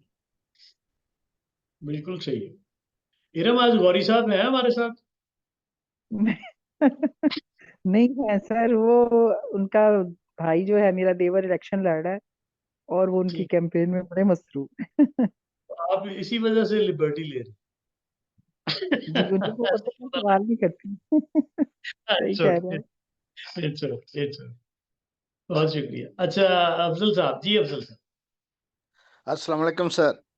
वालेकुम। सर मैं अभी थोड़ी देर पहले मुजीब साहब ने बड़ी खूबसूरत बात की है, तो मुजीब साहब से ये एक बात करना चाहता हूँ कि उन्होंने कहा कि गलबन मुजीब साहब मेडिकल डॉक्टर हैं, जो हॉस्पिटल की बात कर रहे थे। नहीं नहीं नहीं नहीं, ऐसा नहीं है। अच्छा अच्छा। आप तो कमेंट करें, आप कमेंट करें जी, उन्होंने बात की थी कि हर शख्स के अंदर एक रूमी होता है जिसने अपने लिए शम्स तबरेज भी ढूंढना होता है। लेकिन बात यह है कि ये अच्छी बात उन्होंने की है, मैं इस बात से थोड़ा सा हट के ये बात कर रहा हूँ कि शम्स तबरेज ने खुद हिम्मत करके, मेहनत करके या सफर करके रूमी को ढूंढा था, और जाके उसके मकतब में जाके उसकी सारी किताबें जो हैं वो सारी की सारी तालाब में फेंक दी थी। हर शख्स के अंदर, मेरे अपने ख्याल में, कि रूमी होता है या नहीं होता, मेरे ख्याल में हर शख्स के अंदर रूमी नहीं होता। अगर किसी शख्स के अंदर रूमी हो तो उसके पास शम्स तबरेज खुद चल कर जाएगा। तो ये मुजीब साहब से ये थोड़ा सा, और इसी क्वेश्चन को डॉक्टर लियाकत साहब भी यहाँ पर मौजूद होंगे, उनको भी आप मेरी तरफ से पुट करें, अगर और कोई दोस्त भी इसमें हेल्प करना चाहें तो। बिल्कुल ठीक, बिल्कुल ठीक। जी, लियाकत साहब आप हैं हमारे साथ? लियाकत साहब लगता है कि नहीं है, तो मुजीब चले साहब, जो भी कोई। जी जी, लियाकत साहब। मुजीब साहब मिर्जा बिशारत साहब हैं, मुजीब साहब से पहले यानी। अच्छा, चले मुजीब साहब आप हैं, आपका वो था प्रोपोजिशन आपने फ्लोट की थी, तो आपसे ये सवाल अफजल साहब कर रहे हैं। मुजीब साहब। जी सर, मुझे बहुत खुशी हुई कि अफजल सिंधु साहब ने मुझे दूसरा जाविया भी दिखाया कि आप, ये नहीं है कि सिर्फ हर एक रूमी होता है, रूमी भी कोई कोई होता है। तो सफ़र तो उसने भी बहुत किया था, लेकिन सर कुछ मुझे लगता है कि हर एक के अंदर, इन अ सेंस मैंने कहा था कि रूमी होता है, क्योंकि हर इंसान एक ही नेचर पे पैदा हुआ है, जितना मैं सोचता हूँ। एट द एंड जब हम किसी के साथ आखिर तक सफ़र करते हैं, किसी को जानने की पूरी कोशिश करते हैं, तो हमें लगता है कि वी आर द सेम। तो शायद मैं जो हमेशा कहता हूँ कि ये हमारे साथ, सर ये मैंने एक स्पीच में भी कहा था कि हमारे साथ बहुत जुल्म हुआ। वो जुल्म लॉर्ड मैकेले ने किया, और वो उस वक्त किया कि जब एक पूरा एजुकेशन सिस्टम जो सब कंटिनेंट में मौजूद था, वहाँ पर टीचर सिर्फ एजुकेशन या इल्म की कुछ फैक्ट्स एंड फिगर्स नहीं बताते थे, वो पूरी जिंदगी का बिहेवियर सिखा देते थे कि आपने चलना कैसे है, बैठना कैसे है, और उठना कैसे है। और वो आपको इतना सेल्फ इंडिपेंडेंट कर देते थे कि फिर आपको किसी चीज़ पर रिलायंस करने की ज़रूरत नहीं थी। लेकिन अनफॉर्चुनेटली जो वेस्टर्न एजुकेशन सिस्टम हमारे पास आया, ये तो एक तो जब आया एक एलियन सिस्टम था, और जब हमने इसको एडॉप्ट किया फिर हमने इसको फर्दर इतना खराब किया कि आज वेस्ट उससे जो चीजें ले रहा है हम उसके करीब करीब भी नहीं है। तो हम वो शायर कहता है ना, न इधर के रहे न उधर के रहे, न मिसाले सनम सर, तो हम कहीं के भी नहीं रह पाए। तो आई थिंक मैं जब पढ़ रहा था तो मुझे लग रहा था कि शायद मेरे अंदर रूमी है, और इसलिए मैंने कहा था कि हर शख्स के अंदर रूमी है। कुछ लोग हो सकते हैं जो ना सोचते हो कि रूमी नहीं है, तो नहीं हो सकता। मैं उनके सवाल की दाद देता हूँ सर। Thank you. ठीक ठीक, चले। जी शुमाइला, अब शुमाइला सवाल करने वालों में आ गई है पैनल से निकल के। जी शुमाइला। सर मैंने कहा चले मैं as a psychologist doctor Iram से जो है ना लगे हाथों सवाल पूछ लूँ, और डॉक्टर इरम से तो जो भी डॉक्टर इरम साजिद ने पूछा उससे रिलेटेड ही था। तो मैंने कहा चले डॉक्टर इरम, मेरा आपसे सवाल ये है कि मैंने आपको, जैसे अभी मैंने अपनी स्टोरी में भी जिक्र किया कि एक लड़की मेरे अंदर भी थी, और मैंने बड़ी भरपूर जिंदगी गुजारी बचपन से लड़कपन तक ना, तो मैंने उसको बड़ा नॉरिश किया, उसकी सारी ख्वाहिशात को देखना और ये सब ना। उसके बाद जाहिर है वो सेंट्रल फिगर मैं थी उसमें ना। उसके बाद जाहिर है जिंदगी जो है वो शिफ्ट की और मेरी और ड्यूटीज बन गई। अब मुझे लगता है कभी कभी मैं जब खुद से मिलती हूँ ना, तो वो बड़ी मतलब मुझे रो धो के दिखाती है कि तुमने मेरे साथ क्या किया है। तो वो आप मुझे बताइए, वो सेटिस्फाइड नहीं होती है। मैं उसको, मुझे लगता है कहीं कमी है वो, जहाँ पे जब भी मैं तो अब नजरें ही चुराती रहती हूँ उससे ना। तो वो मुझे बताएं उसको कैसे डील करना चाहिए। Thank you Shumaila for this interesting question. के जब हम ट्रेड ऑफ करते हैं ना, कुछ पाने के लिए कुछ हम खोते हैं, ठीक है। ये भी सेल्फ हेट्रेड और सेल्फ क्रिटिसिज्म की कई शक्लों में से एक शक्ल है। जब आपको आपका कल्चर कहता है कि अगर आप अपनी शादी चलाना चाहते हैं तो अपने ये बचपने छोड़ दें, मेच्योर हो जाएं। और मेच्योर होना किसको कहते हैं? जो कल्चर ने प्रिस्क्राइब्ड बिहेवियर्स बनाए हुए हैं, गुड गर्ल के बिहेवियर, वो अगर मैं नहीं अडॉप्ट करूंगी तो कल्चर कभी मुझे सर्टिफिकेट नहीं देगा कि ये बड़ी मेच्योर औरत है, ठीक है। वो यही कहेगा ये बड़ी खुदसर है, ये बड़ी बदतमीज है, ये डिफिकल्ट है। और उसके ऊपर इतने स्टीरियोटिपिकल जजमेंट्स आपकी आएंगे कि आप खुद अपने आप को डाउट करेंगी, क्योंकि आपके लिए शादी और शादी चलाना एक बहुत बड़ी वैल्यू है। पाकिस्तानी औरत, एशियन औरत, आज भी शादी मोस्ट ऑफ दी women की सेंट्रल वैल्यू सिस्टम में शामिल है। तो मैं वापस आपका सवाल जो आपने मुझे किया, ट्रेड ऑफ हम क्या करते हैं? मैं अगर अपनी असल देकर कुछ और अपने ऊपर धारी करूंगी ताकि मेरा रिश्ता चल सके या मुझे सोसाइटी में अप्रूवल मिल सके, तो वो फिर इसी तरह मेरे अंदर बहुत सारी कॉन्फ्लिक्ट खड़ी करेगी जब तक मैं उसकी इनर अलाइनमेंट नहीं कर लूंगी। ये बिल्कुल सेम पॉइंट है जो इरम को मैंने कहा कि देखें 100% जिंदगी में आपको कभी कुछ नहीं मिलता, लेकिन आपको वही कुछ मिलता है जिसके लिए आप निगोशिएट कर लेती हैं। और पाकिस्तान में और हमें निगोशिएशंस करना नहीं सिखाए जाते। निगोशिएशन का मतलब ये है कि दूसरा बुरा नहीं है, मेरा पार्टनर बुरा नहीं है। अगर मेरा पार्टनर बुरा नहीं है तो मैं भी बुरी नहीं हूँ, हम दोनों एक टीम हैं। और अगर मैं आपकी टीम और हम एक टीम बनना चाहते हैं तो मेरे भी जो कंसर्न्स हैं, मेरे जो नीड्स हैं, वो टेबल पर आने चाहिए। हमारी वालदैन या वालदा खास तौर पे हमें ये सबक दे के भेजते हैं कि पहले 3 साल गूंगे बने रहो, फिर 3 साल के बाद ऐसे बोलो कि पूरा खानदान परेशान हो जाए कि ये इसकी तो जुबान ही नहीं थी मुंह में। हालांकि this is something that we need to train our daughters कि आप आज ही सही बात कह दीजिए। यानी जो आपको मेंटेनेंस चाहिए, जिस तरीके से आप ट्रीटमेंट चाहते हैं कि मेरा शोहर मेरे से अच्छी जुबान से मुझे मुखातिब करे, मुझे अपने रिश्तेदारों में बुरे तरीके से बुरे नामों से ना बुलाए, ये मेरी बाउंड्री है, इसको आप बाउंड्री सेटिंग कहते हैं। और फिर आप भी अपनी बेस्ट दें, दूसरा भी अपना बेस्ट दे, तो कैसे शादियां नहीं चलती? शादी तो कोई फ्लॉप होगी ही नहीं।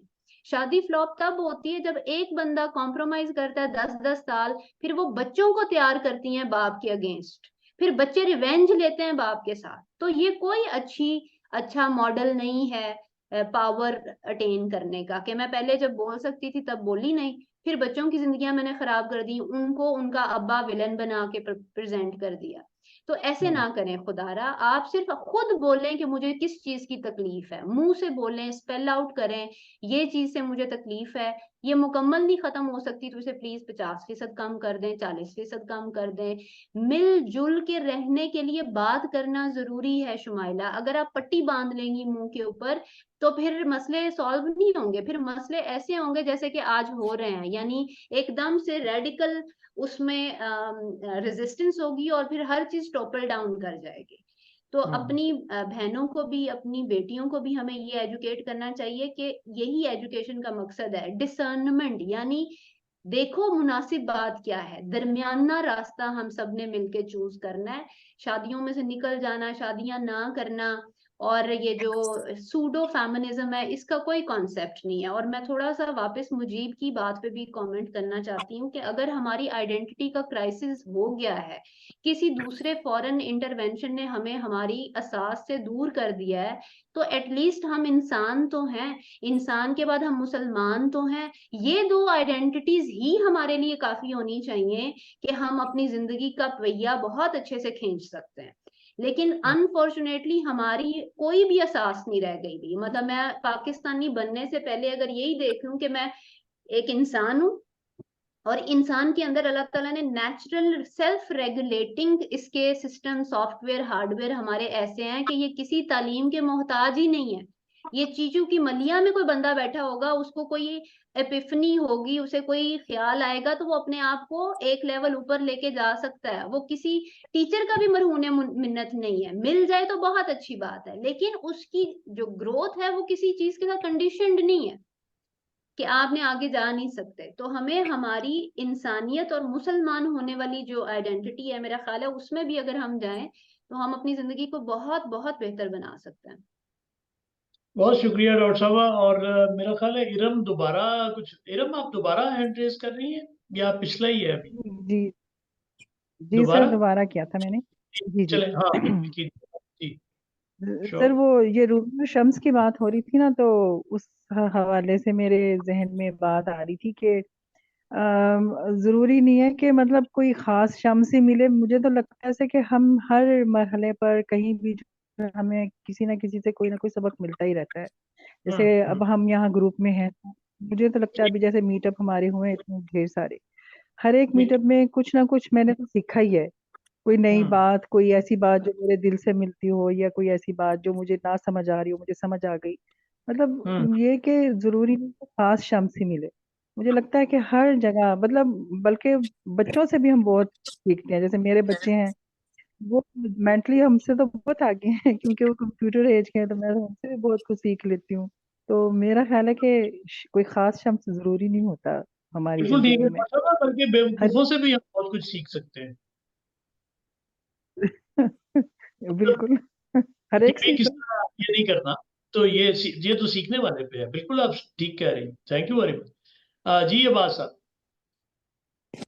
अच्छा सर, मैं डॉक्टर मुजीब साहब ने एक बात की जो उन्होंने लाड़ में डॉक्टर निकाले नहीं है के हवाले वो, पहले भी मेडिकल डॉक्टर किसी ने बना दिया। मेडिकल डॉक्टर इस तरह की बातें करते ही नहीं है। चलें वो मुजीब साहब, मैं क्या देता हूँ, हाँ हाँ मुजीब बिल्कुल साहब ने ठीक। जो बात की ना कि वैसे लाड़ पढ़े में लिखे काले ने, इंसान है, मुझे बहुत पसंद है इसी वजह से जी।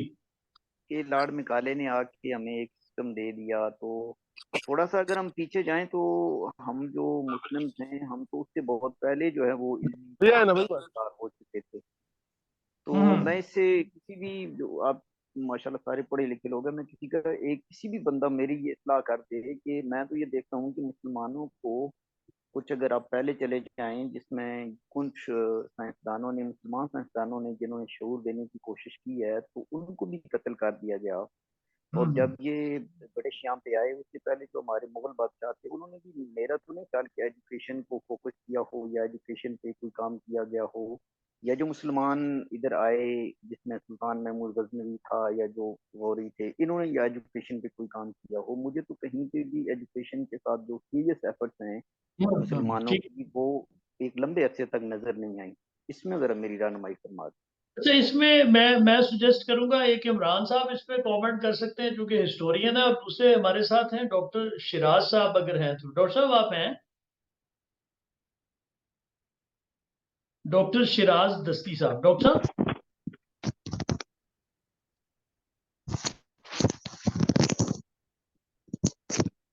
नहीं डॉक्टर साहब शायद नहीं है, तो मीन जी बहुत माजरत सर, मैं दूर था मोबाइल से, मैंने वो अच्छा डॉक्टर साहब आपने एयरपॉड्स लगाए हुए। आपने क्वेश्चन सुना ना अब्बास साहब का? जी बिल्कुल सर, मैं पता नहीं कितना इन्फॉर्म्ड जवाब इस पे दे सकता हूँ। थोड़ा डिफरेंट एजुकेशन सिस्टम था शायद उस वक्त, नीड भी डिफरेंट थी। जो हमारे मुसलमान जो रूलर्स थे मुगल्स, उनके यहाँ हुकूमत का सिस्टम भी बड़ा डिफरेंट था। मेरा ख्याल है पावर बहुत ज्यादा डिस्ट्रीब्यूटेड थी, और उनके, ये सही कह रहे हैं कि उनके गोल्स भी डिफरेंट थे उस वक्त ना। तो ये जो ब्रिटिश एजुकेशन सिस्टम है उसकी जाहिर है कि एक बिल्कुल ही डिफरेंट नौयत थी। इन्होंने भी, खैर ब्रिटिश ने भी ये कहा कि हम एक क्लास सिर्फ ऐसी प्रोड्यूस करेंगे। इन्होंने लॉर्ड बकाले की बात की है, जो कि ब्राउन होंगे इन रेस एंड ब्लड, लेकिन इन देयर टेस्ट और अपने उसमें वो इंग्लिश मैन होंगे, जिसको बाद में अहमद अली ने ब्राउन इंग्लिश मैन भी कहा है अपने कैसे में। तो मेरा ये ख्याल है कि एजुकेशन की जो एक्सेस थी वो मुगल दौर में भी एक खास क्लास को होती थी। बाकी लोगों के लिए बहुत ही बुनियादी किस्म की वो थी, क्योंकि उनका अगेन वही बात है कि मकसद ही नहीं था जनरली। यानी यानी हम एक तो ये कि कंफ्यूज बहुत करते हैं यानी मुगलों को या हमारे जो वो रूलर्स हैं उनको मुसलमानों के लीडर्स के साथ, तो ऐसा नहीं होता है। वो भी एक तरह के कॉलोनाइजर्स ही थे शायद, अगरचे थोड़े से बेहतर कॉलोनाइजर्स थे। और उसका हमें शशि थरूर ने अपनी किताब में दिखा भी दिया कि इकोनॉमिकली हम शायद बहुत अच्छे थे। इंडिया जो है ब्रिटिश ने आके एक्सप्लॉइट किया, लूट मार की, और उस प्लंडर की वजह से हम बहुत पीछे चले गए। तो मेरा ये ख्याल है कि ये बात इनकी ठीक है। यानी एजुकेशन, ये बात अमूमन की जाती है कि जब वहाँ पे ऑक्सफोर्ड यूनिवर्सिटी बन रही थी या कैम्ब्रिज बन रही थी, तो हमारे यहाँ पे मोनूमेंट्स बन रहे थे, ताजमहल बन रहा था, या ताजमहल तो खैर बाद में बना, लेकिन बहरहाल बहुत सारी चीजें जो है इस तरह की हो रही थी जिसमें कि वो अपनी शान और शौकत और अपनी एक अपना रोब दाब जो है वो दिखाना चाह रहे थे, बजाय इसके कि मैसेज को एजुकेट करते। तो वो थोड़ा सा हम वैसे भी, मेरा ख्याल है अगर वेस्टर्न रूट ऑफ हिस्टोरिसिज्म को अगर हम देखें तो उसमें अगर उसको हम माने, तरक्की माने, अगरचे उस पर भी जो क्रिटिकल थिंकर है वो क्वेश्चन करता है कि जरूरी नहीं है कि हम अगर केव एज से एग्रेरियन सोसाइटीज बने और उसके बाद इंडस्ट्रियल बने और उसके बाद वेस्ट जो है वो साइबर स्पेस की तरफ गया या स्पेस एज की तरफ जा रहे हैं, तो जरूरी नहीं है कि यही राउट जो है वो तरक्की हो सकता है कि एग्रेरियन सोसाइटीज जो है वो तरक्की याफ्ता हो, बेसिक लाइफ जो ऑर्गेनिक तरीके से हम रहते हैं। तो लेकिन उस हवाले से अगर हम देखें तो यकीनन हम उनका मुकाबला नहीं कर रहे थे, क्योंकि वहां पे नावल का राइज हुआ, मिडिल क्लास का राइज हुआ, इंडस्ट्री का हुआ, लोगों का लाइफस्टाइल चेंज होना शुरू हुआ, फ्यूडलिज्म को जल्दी डिफीट हुई, जो कि हमारे यहाँ नहीं था बहुत देर तक। बल्कि अभी तक भी ISPR को अगर माने तो वो ये कहते हैं कि सबसे बड़ा जो मसला है पाकिस्तान का वो है ही फ्यूडल, और उसके मुकाबले में, जागीरदार के मुकाबले में अगर कोई है तो वो फौज है। और इसीलिए आपको आपका आर्मी चीफ नजर आता है किसी बच्ची के सर पे हाथ रखते हुए और कहता है कि जी देखें वडेरा जो है इनको पानी छोड़ देता है और इसको हम ये कर देंगे वो कर देंगे। तो हालांकि वडेरे वैसे इस वक्त मेरा ख्याल है बहुत कम रह गए और कम जगहों पे रह गए, बट एनीवे ये बात इनकी ठीक है। एजुकेशन की तरफ हमारा या हमारे जिनको हम अपने हुक्मरान कहते हैं यानी मुगल्स का भी कोई उस तरह से जनरल टर्म्स में कोई बहुत ज्यादा फोकस नहीं था। अच्छा अगर मुझे आप इजाजत दें तो मैं एक दो बात मेरे जहन में आ रही थी, मैं एक दो मिनट लेके वो बात कर लूं। आज की डिस्कशन एक तो मैं अप्रिशिएट करना चाहूंगा सब पैनलिस्ट को, बहुत ही खूबसूरत डिस्कशन हुई है, और जैसे कहा गया है मैंने भी बहुत सीखा है। इसमें एक यस और नो की जो बात थी, रूमी और शम्स तबरेज की जो बात है, उम्मीद और नाउमीदी की जो बात है, ये सारी बातें इतनी खूबसूरत बातें हैं, और ये वो टर्मिनोलॉजी है। और फिर इसी तरह से रेजिस्टेंस और उम्मीद की जो बात है, या जिसको डॉक्टर इरशाद रेजिलियंस कह रही हैं, मेरा ये ख्याल है कि थोड़ी सी बात हम कंफ्यूजन इसमें हम हो जाती है हमें इन सारी टर्म्स को लेके। यानी उम्मीद और रेजिस्टेंस जो है मेरा ख्याल है ये एक वक्त में एक चीज भी है, क्योंकि जब तक आप रेजिस्टेंस को रोमांटिसाइज नहीं करते हैं तो आप बड़े दुश्मन, क्योंकि इमरान साहब ने बात की है ब्रिटिश कॉलोनाइजर्स की, या उसके बाद भी आज तक जो रेजिस्टेंस की मूवमेंट्स चल रही है, रेजिस्टेंस ताकतवर के अगेंस्ट होती है अमूमन। तो वो मुमकिन ही नहीं है जब तक आप उसको रोमांटिसाइज नहीं करते या उम्मीद लेके नहीं चलते। लेकिन दूसरी तरफ नाउमीदी, अगर इसको रिलीजियस पर्सपेक्टिव में देखें तो वो जाहिर है कि कुछ डिफरेंट चीज है उसमें। जब पहले शुमाइला ने बात की तो मैंने ये समझा कि शायद ये कह रही हैं कि नाउमीदी जो है वो उस सेंस में कि जिसमें फॉर एग्जांपल हजरत अली का कॉल है कि मैंने खुदा को अपने इरादों के टूटने से पहचाना है। कि जिंदगी में बहुत सारी चीजें, इंग्लिश में कहा जाता है कि tell God your plans and you would have a laugh. ठीक है, तो उस सेंस में मैंने इसको पहले वो किया। लेकिन ये है कि मेरा ये ख्याल है कि अगर हम मज़ाहमत को देखें तो जब तक आप, अरुंधति रॉय ने कहीं पे लिखा है कि, बल्कि एक किताब है उसकी जिसको उसने डेडिकेट किया है to those who have learn to divorce hope from reason. तो यानी क्योंकि होप जो है वो रीजन, रैशनल चीज नहीं है ज्यादातर केसेस में, वो इररेशनल है, आप उम्मीद लेके चल रहे। तो दूसरी जो मैं बात करना चाह रहा था वो है यस और नो के हवाले से। वो ये है कि मतलब दयालु होना, इमरान साहब ने यस की बात की, उसके हक में बात की, बड़ी खूबसूरत बात थी। और वो हमें सिर्फ बस ये सेपरेट करने की जरूरत है कि हमने नो किनको कहना है और यस किसको कहना है। नो आप कहते हैं पावरफुल को, एक्सप्लॉइटेटर को, आप नो कहते हैं उसको जो आपको एक्सप्लॉइट करता है। यस आप उसको, आप फकीर को, गरीब को, एक तालिब इल्म को तो हमें यस कहना पड़ेगा, इसमें कोई शक नहीं है। लेकिन आप अगर फ्यूडल को या एस्टेब्लिशमेंट को या किसी लूट मार करने वाले को अगर यस कहते रहेंगे तो ये फिर अगेन वही बात है कि हम आगे नहीं बढ़ सकते हैं। तो मेरा ये ख्याल है कि और यही बात जो डॉक्टर इरशाद बात कर रही है फैमिली यूनिट्स या माइक्रो लेवल पे जो हमारे इर्द गिर्द के जो रिलेशनशिप है उसमें भी वैलिड आती है कि जहां जहां आपको लगता है कि बैलेंस डिस्टर्ब हो रहा है या किसी की जिंदगी, किसी की जात को नेगेटिवली इम्पैक्ट कर रही है कोई चीज, तो वहां पे नो कहना डेफिनेटली बहुत जरूरी है। तो बस मैं चाह रहा था कि मैं थोड़ा सा क्योंकि मुझे यकीन है कि सब लोग इस डिफरेंस को समझ रहे हैं और समझते हैं, लेकिन मैं चाह रहा था कि इसी मौके पे इसको थोड़ा सा हाईलाइट कर दिया जाए तो शायद अच्छा होगा। बहुत शुक्रिया sir, thank you so much. बहुत शुक्रिया डॉक्टर साहब, थैंक यू वेरी मच। जी इमरान। बहुत शुक्रिया सर। मैं दस्ती साहब की बात को आगे बढ़ाऊंगा क्योंकि क्वेश्चन दोनों पे आ गया था, आपने मेरी तरफ थोड़ा बाल बढ़ा दी थी। अब बात यह है सर कि बड़ी डिफरेंस है, और सर ने खुद ही कह दिया कि जो कॉलोनियल होता है ना उसको आपके शऊर से कोई दिलचस्पी नहीं होती, उसको कुछ लेना देना नहीं है आपके शऊर के साथ। उसने आपको एजुकेट भी नहीं करना, उसने आपके अंदर सवाल भी उठने नहीं देना, उसने सिर्फ एक काम करना है, क्योंकि वो जिस एरिया से आया है वो आपसे सिर्फ फाइनेंस चाहता है, वो आपसे रेवेन्यू चाहता है।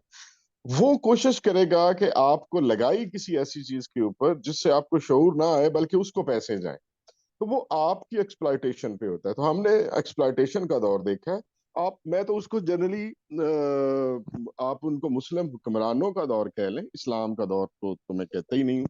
दूसरा ये कि जिस एरिया से मुगल्स आए हैं वो तो भागे हुए आए, और जब भागे हुए आए हैं तो उन्होंने रास्ता तलाश किया पिछली चीजें वापस हासिल करने का। हिंदुस्तान को उन्होंने इस्तेमाल किया है एक ऐसी धरती के तौर पे जो उसको पैसे भी दे दे, और वापस जाके वो अपने ताशकंद, बुखारा और उनको वहां पे वो उनको रेजिस्ट कर सके या उनके साथ मुकाबला करते हुए अपनी चीजें हासिल कर सके। तो लेकिन अगर आप हिंदुस्तान की अगर जनरली धरती को देखें तो हमारे यहाँ जो शौरी कैफियत, पंजाब के अंदर फ्यूडलिज्म सर ने भी कहा कि शायद नहीं हो रहा, पंजाब के सिर्फ मिडल, सेंटर और नॉर्थ में नहीं है। आप थोड़ा साउथ में जाएंगे और सिंध की तरफ जाएंगे तो हम अभी भी फ्यूडल में फंसे हुए हैं। ये जो पोस्ट कॉलोनियल हमारा सिलसिला है, जिसको अभी हम पोस्ट कॉलोनियल ले भी नहीं सके, ये अभी भी फ्यूडल के साथ है। ये ऐसे समझें कि कॉलोनियल की एक लेगेसी है जिसको हम अभी तक चला रहे हैं, और उसके अंदर ये तय होता है कि एजुकेट तो करना ही नहीं है। और जब आप एजुकेट नहीं कर रहे होते हैं ना, मुगलों ने मॉन्यूमेंट्स बनाए हैं, जो भी बनाया उसमें अगरचे आर्किटेक्चर बड़ा अच्छा होगा, उसमें फनून लतीफा भी, वो उनकी अपनी कोई सताइश थी। हमसे वो सिर्फ एक रेवेन्यू कलेक्शन चाहते थे, सिस्टम ऐसा बना रहे थे कि आप फंसे रहें और उनको पे करते रहें। इसके अलावा वो कुछ नहीं चाह रहे थे। हाँ, खुद अपने बच्चों को वो पढ़ा रहे थे, ये जेहन में रखें। दारश को जो है वो तब भी इंटरफेथ हार्मनी और बहुत सारी चीजों पे आगे जा रहा था, लेकिन पर्सनल अपनी उनकी जो बहुत सारी चीजें उनको वो पूरा कर रहे थे। लेकिन जो बात है ना हमारे हिंदुस्तान के हवाले से कि मुस्लिम का वो थॉट का आना, तो मुस्लिम थॉट तो जब भी आई है, अब जेन में रखे, वो एक ही इरा था 200 साल का जो दारुल हिकमत से चला हारून रशीद के दौर से, और वो सिर्फ 150 साल चला बस। उसके बाद हमने भी वही रास्ता इख्तियार किया कॉलोनाइजर वाला। जहां जहां हम कॉलोनियल के तौर पे गए, हमें खुद नहीं चाहिए था कि वहां हम किसी को पढ़ाने की तरफ जाते, तो हिंदुस्तान का भी वही हाल हुआ। तो मैं ये कहना चाहूंगा कि आज भी हम उस बात से निकल नहीं सकेंगे। हम कॉलोनियल लेगेसी को लेके जा रहे हैं, और कॉलोनियल लेगेसी कभी भी आपको शऊर नहीं देती। वो दो ही चीजों के साथ आपको काबू करती है, एक मजहब और एक फौज। वो दोनों चीजें आपके साथ मौजूद है, और तीसरा फ्यूडल। तीन चीजें जब मिक्स होती हैं तो वो फिर आपको शऊर नहीं आने देती। बस इतनी सी बात है कि जब तक हम इन तीन तीन हिस्सों को पोस्ट कॉलोनियल से आगे नहीं बढ़ जाते, हम उसी तरह से जाएंगे। वो चाहे फिर मुगल कॉलोनियल हो, चाहे वो ब्रिटिश कॉलोनियल हो, चाहे वो दिल्ली सल्तनत का कॉलोनियल। Thank you. बहुत शुक्रिया इमरान, बहुत शुक्रिया, थैंक यू वेरी मच। जी मुजीब साहब। सर मैं यहाँ पे थोड़ा सा क्लेरिफाई करना चाहूँगा कि अब्बास साहब ने जो क्वेश्चन किया, उनको शायद लगा कि मैंने वो एक टूटा फूटा निज़ाम, जो मुस्लिम इन्वेडर्स इस्लाम के नाम पे। सर मुझे तो मज़हब पढ़ने के बाद ऐसा लगा कि मैं अकीदे से बड़ा कमज़ोर पड़ गया हूँ, तो मैंने उसके बारे में कभी बात नहीं की। सर मैं हमेशा कहता हूँ कि एजुकेशन और नॉलेज में एक बहुत बड़ा गैप होता है। दुनिया में आज भी, अफ्रीका में, दुनिया में ऐसे ऐसे कम्युनिटीज रह रही है जो शायद फॉर्मल एजुकेशन के नाम पे कुछ भी नहीं जानती, लेकिन वो एजुकेटेड है, उन्हें पता है कि हमने शिकार कैसे करना है, हमने अगर किसी से मिलना है तो कैसे मिलना है। मैंने एग्जैक्टली जब बात की ना कि कॉलोनाइजेशन ने हमसे कौन सा एजुकेशन सिस्टम की ना, वो हमारा वो ट्रेडिशनल वैल्यू सिस्टम था जो वो अपने साथ ले गए, और उनके बाद हम फिर ढूंढते फिरते रहे, लेकिन शायद फिर उनको कभी तलाश ना कर पाए। लेकिन सर मैं सच कभी भी बिलीव नहीं करता कि मुसलमानों ने एजुकेशन को प्रोलिफरेट करने में कोई भी किरदार अदा किया है। हम कभी सुराई से देखते थे तो कहते थे टेलीस्कोप भी इजाद कर लिया है, और कभी कोई आर्गूमेंट देते थे तो हमने उनको पता नहीं कौन कौन से इन्वेंशन इनके नाम किए हुए हैं। हकीकत में देखा जाए तो जहाँ से इस्लाम फूटा, चश्मे पोटा वो या अरब का जो रीजन था, वो लोग ही एजुकेशन के बेसिक्स के खिलाफ थे। और अगर हम इस्लाम, एक क्वेश्चन जब पूछा जाता है कि इस्लाम कैसे फैला, तो मैं कहता हूँ कि अरबियों की हट धर्मी से फैला। अगर वो हट धर्म ना होते इस्लाम से पहले, तो शायद वो इस अकीदे पे भी इतने सख्ती के साथ ना खड़े होते और दुनिया के हर कोने तक ना पहुंचाते। और सर एक पॉजिटिव नोट पे खत्म करूंगा, जब मैं यूनिवर्सिटी में था जी मुझे लगता है आप तो बंद करवाओगे मुकालमा। चले सर शायद मेरी आखिरी इंटरेक्शन है, तो सर मैं वो ठीक ठीक, आप कहिए बात। सर मैं जैसे यूनिवर्सिटी फैसलाबाद में वो मॉडरेटर का काम कर रहा था, तो वो लास्ट में हमें कोई वो इकबाल के शेरों पे गाना बजाने वाले को बुलाना था, और उसने गाना था कुछ भी। तो शायद सर मेरे अल्फाज इतने अच्छे नहीं है गाने वाले के लिए, क्योंकि मैं उर्दू स्पीकिंग हूँ नहीं। तो मैंने उनको कहा कि अब उस्ताद एहतसाम साहब तशरीफ लाएंगे और हमारे सामने अपना गाना जो है या नात जो है वो भी पेश करेंगे। तो उसने माइक पे आके बोलने से पहले एक बात की कि इस्लामाबाद से रवाना होते हुए मैं सिर्फ एहसान था, लेकिन अब उस्ताद एहसान बन गया हूँ। तो सर आज मुकालमे के सेशन ने मुझे 2-3 जगह डॉक्टर, कभी लॉयर, मैं एक आम सा आदमी हूँ। एक बार इसका साथ ओके सर, इट्स तो सर जब मैं चला था मुकालिमा को ज्वाइन करने आज से पहले, तो मैं कुछ भी नहीं था, लेकिन जाते हुए मैं बहुत सारे टाइटल लेके जा रहा हूँ। Thank you so much. बहुत आपको शुक्रिया, मुकालमे का शुक्रगुजार होना चाहिए। बहुत शुक्रिया। अच्छा ऐसा है कि अब ना वक्त हमारा पहले ही हम लिमिट क्रॉस कर चुके हैं, लेकिन कुछ दोस्त जो बात करना चाह रहे हैं ना, प्लीज आप वेरी क्विकली आप बात कीजिए। मानूर है, मानूर और फिर शफीक साहब ने भी हैंड रेज किया और फिर इरम। वेरी क्विकली एक एक जुमले में अगर आप मैं सिर्फ मुजीब साहब की बात पे कमेंट करना चाही थी कि कोई रेफरेंस वगैरह दे। मुझे फर्स्ट टाइम पता चला कि अरब जो थे वो तलीम के काफी मुखालिफ थे, और मतलब जहालत तो वो काफी सुना है वो कॉन्टेक्स्ट वगैरह में कि वो इस्लाम का नूर फैला, लेकिन ये तलीम वगैरह की बात मुझे नहीं पता थी कि वो काफी मुखालिफ थे। सिर्फ ये बात थी। चले चले, ये बाद में हम मुजीब के साथ ना एक अलग से गपशप का एक सेशन करेंगे और इनसे करेंगे बाकी बात। जी शफीक साहब क्विकली कोई एक कमेंट आप जो करना चाहें। बस शफीक साहब आवाज जी अनपॉपुलर ओपिनियन है, लेकिन हम लोग स्टार्ट हमेशा उम्मीद से करते हैं और एंड पे जो है ना हमेशा एक नाउमीदी की तकरीबन फिजा बन जाती है। लेकिन जो पॉइंट ऑफ व्यू है मेरा वो ये है कि किताबें आप जितनी मर्जी पढ़ लें, at the end of the day what you need is role models. तो यहाँ पे जितने भी लोग बैठे हुए हैं जो सारे ये कहते हैं कि जनाब हमारा तालीमी निज़ाम तबाह हो चुका है, उसमें से कितने लोग हैं यहाँ पे जो उसी तालीमी निज़ाम का हिस्सा हैं और अपनी पूरी कोशिश से उसको एक्ट कर रहे हैं। तो अगर ये लोग एग्जिस्ट करते हैं उस पे, मुझे तो अपने बारे में यकीन है कि I am doing a good job, और बाकी लोगों को भी शायद है। और अगर ये एग्जिस्ट करता है तो इसका मतलब ये है कि इट्स नॉट ऑल गॉन। अगर हम लोग एज अ रोल मॉडल, चुटकी बजाने से तो कुछ नहीं होएगा। जितने हम रोल मॉडल्स हैं, अगर यही रोल मॉडल आहिस्ता आहिस्ता बढ़ेंगे, देन सोसाइटी में चेंज आएगी। So don't lose hope in what you are doing, that's one. और जो दूसरी चीज है सर कि जो है ना खुद शनासी, उसमें यह है कि अगर बंदे को सिर्फ ये पता चल जाए eight the end of the day कि उसका एंड ऑफ द डे वो क्या चाहता है, क्या अपनी एंड ऑफ द डे क्या उसकी, अगर एक रोल में वो डिफाइन कर सके ना कि दिस इज माय रोल। मैं एक उस्ताद हूं बाय चॉइस। मुझे इंडस्ट्री में जितने पैसे मैं एकेडेमिया में लेता हूं ना उससे 3 गुना मिल सकते हैं बड़े आराम से, but I am a teacher and I want to be a teacher. This is the minimum level of खुद शनासी।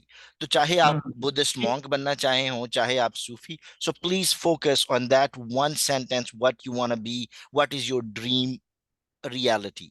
So role models and that realization is all that I wanted to say at this moment. Thank you very much. ठीक, बहुत शुक्रिया, बहुत शुक्रिया जी। Doctor Iram जी, doctor साहब। Sir मैं जो education के हवाले से कुछ कहना चाहूँगी। जो ये मैकॉले की एजुकेशनल सिस्टम की, अंग्रेज़ों के एजुकेशन सिस्टम के बारे में बात है। सर मुझे लगता है कि जब वो अंग्रेज़ों ने एजुकेशनल सिस्टम यहाँ पे इंट्रोड्यूस कराया, उससे एक चीज़ जो है वो पॉजिटिव मुझे लगती है कि कॉमन मैन जो है, जब उन्होंने स्कूल्स और कॉलेजेस बनाए तो कॉमन मैन को भी रीच हुई कि वो वहाँ पे स्कूल्स और कॉलेजेस जाके तालीम हासिल कर सके। बेशक उन्होंने अलग से भी बनाए, एचिसन कॉलेज टाइप भी बनाए, लेकिन इसके बावजूद, लेकिन इससे पहले ट्रेडिशनल जो एजुकेशन इंस्टीट्यूशन थे उसमें तो जो उनका सिलेबस था वो भी जो है वो इतना पुराना था कि मॉडर्न वर्ल्ड के साथ वो compete ही नहीं कर सकता था, तो उसने खत्म ही होना था। तो मेरा ख्याल है कि एक पॉजिटिव चीज थी जो एजुकेशन सिस्टम के साथ आई। Thank you. तो चले, बहुत शुक्रिया सबका। ये बहुत मजे का सेशन रहा, बहुत भरपूर। पैनलिस्ट अगरचे थोड़े थे लेकिन बहुत भरपूर थे, लाइफ से भी, आइडियाज से भी, और क्वेश्चन भी बहुत मजे के हुए। और डॉक्टर लॉयर मुजीब साहब, इनकी भी आज बड़ी भरपूर तो थैंक यू एवरीवन। सर मैंने वो मरियम चली गई हैं, उनको बहुत अच्छा बोले हैं, और वो कामियाना साहब बहुत अच्छा बोले हैं, उनको भी मैंने थैंक यू करना है। मैं वैसे आज एक्सपेक्ट कर रहा था कि आप अगर मौका बना तो आप रो भी देंगी, तो ये आपके लिए लिबर्टी रखी भी सर थी कि मैंने अगर बहुत बहुत ज्यादा खुद को कंपोज किया, और मैं ग्रेट, वंडरफुल, एवरीवन, बहुत शुक्रिया।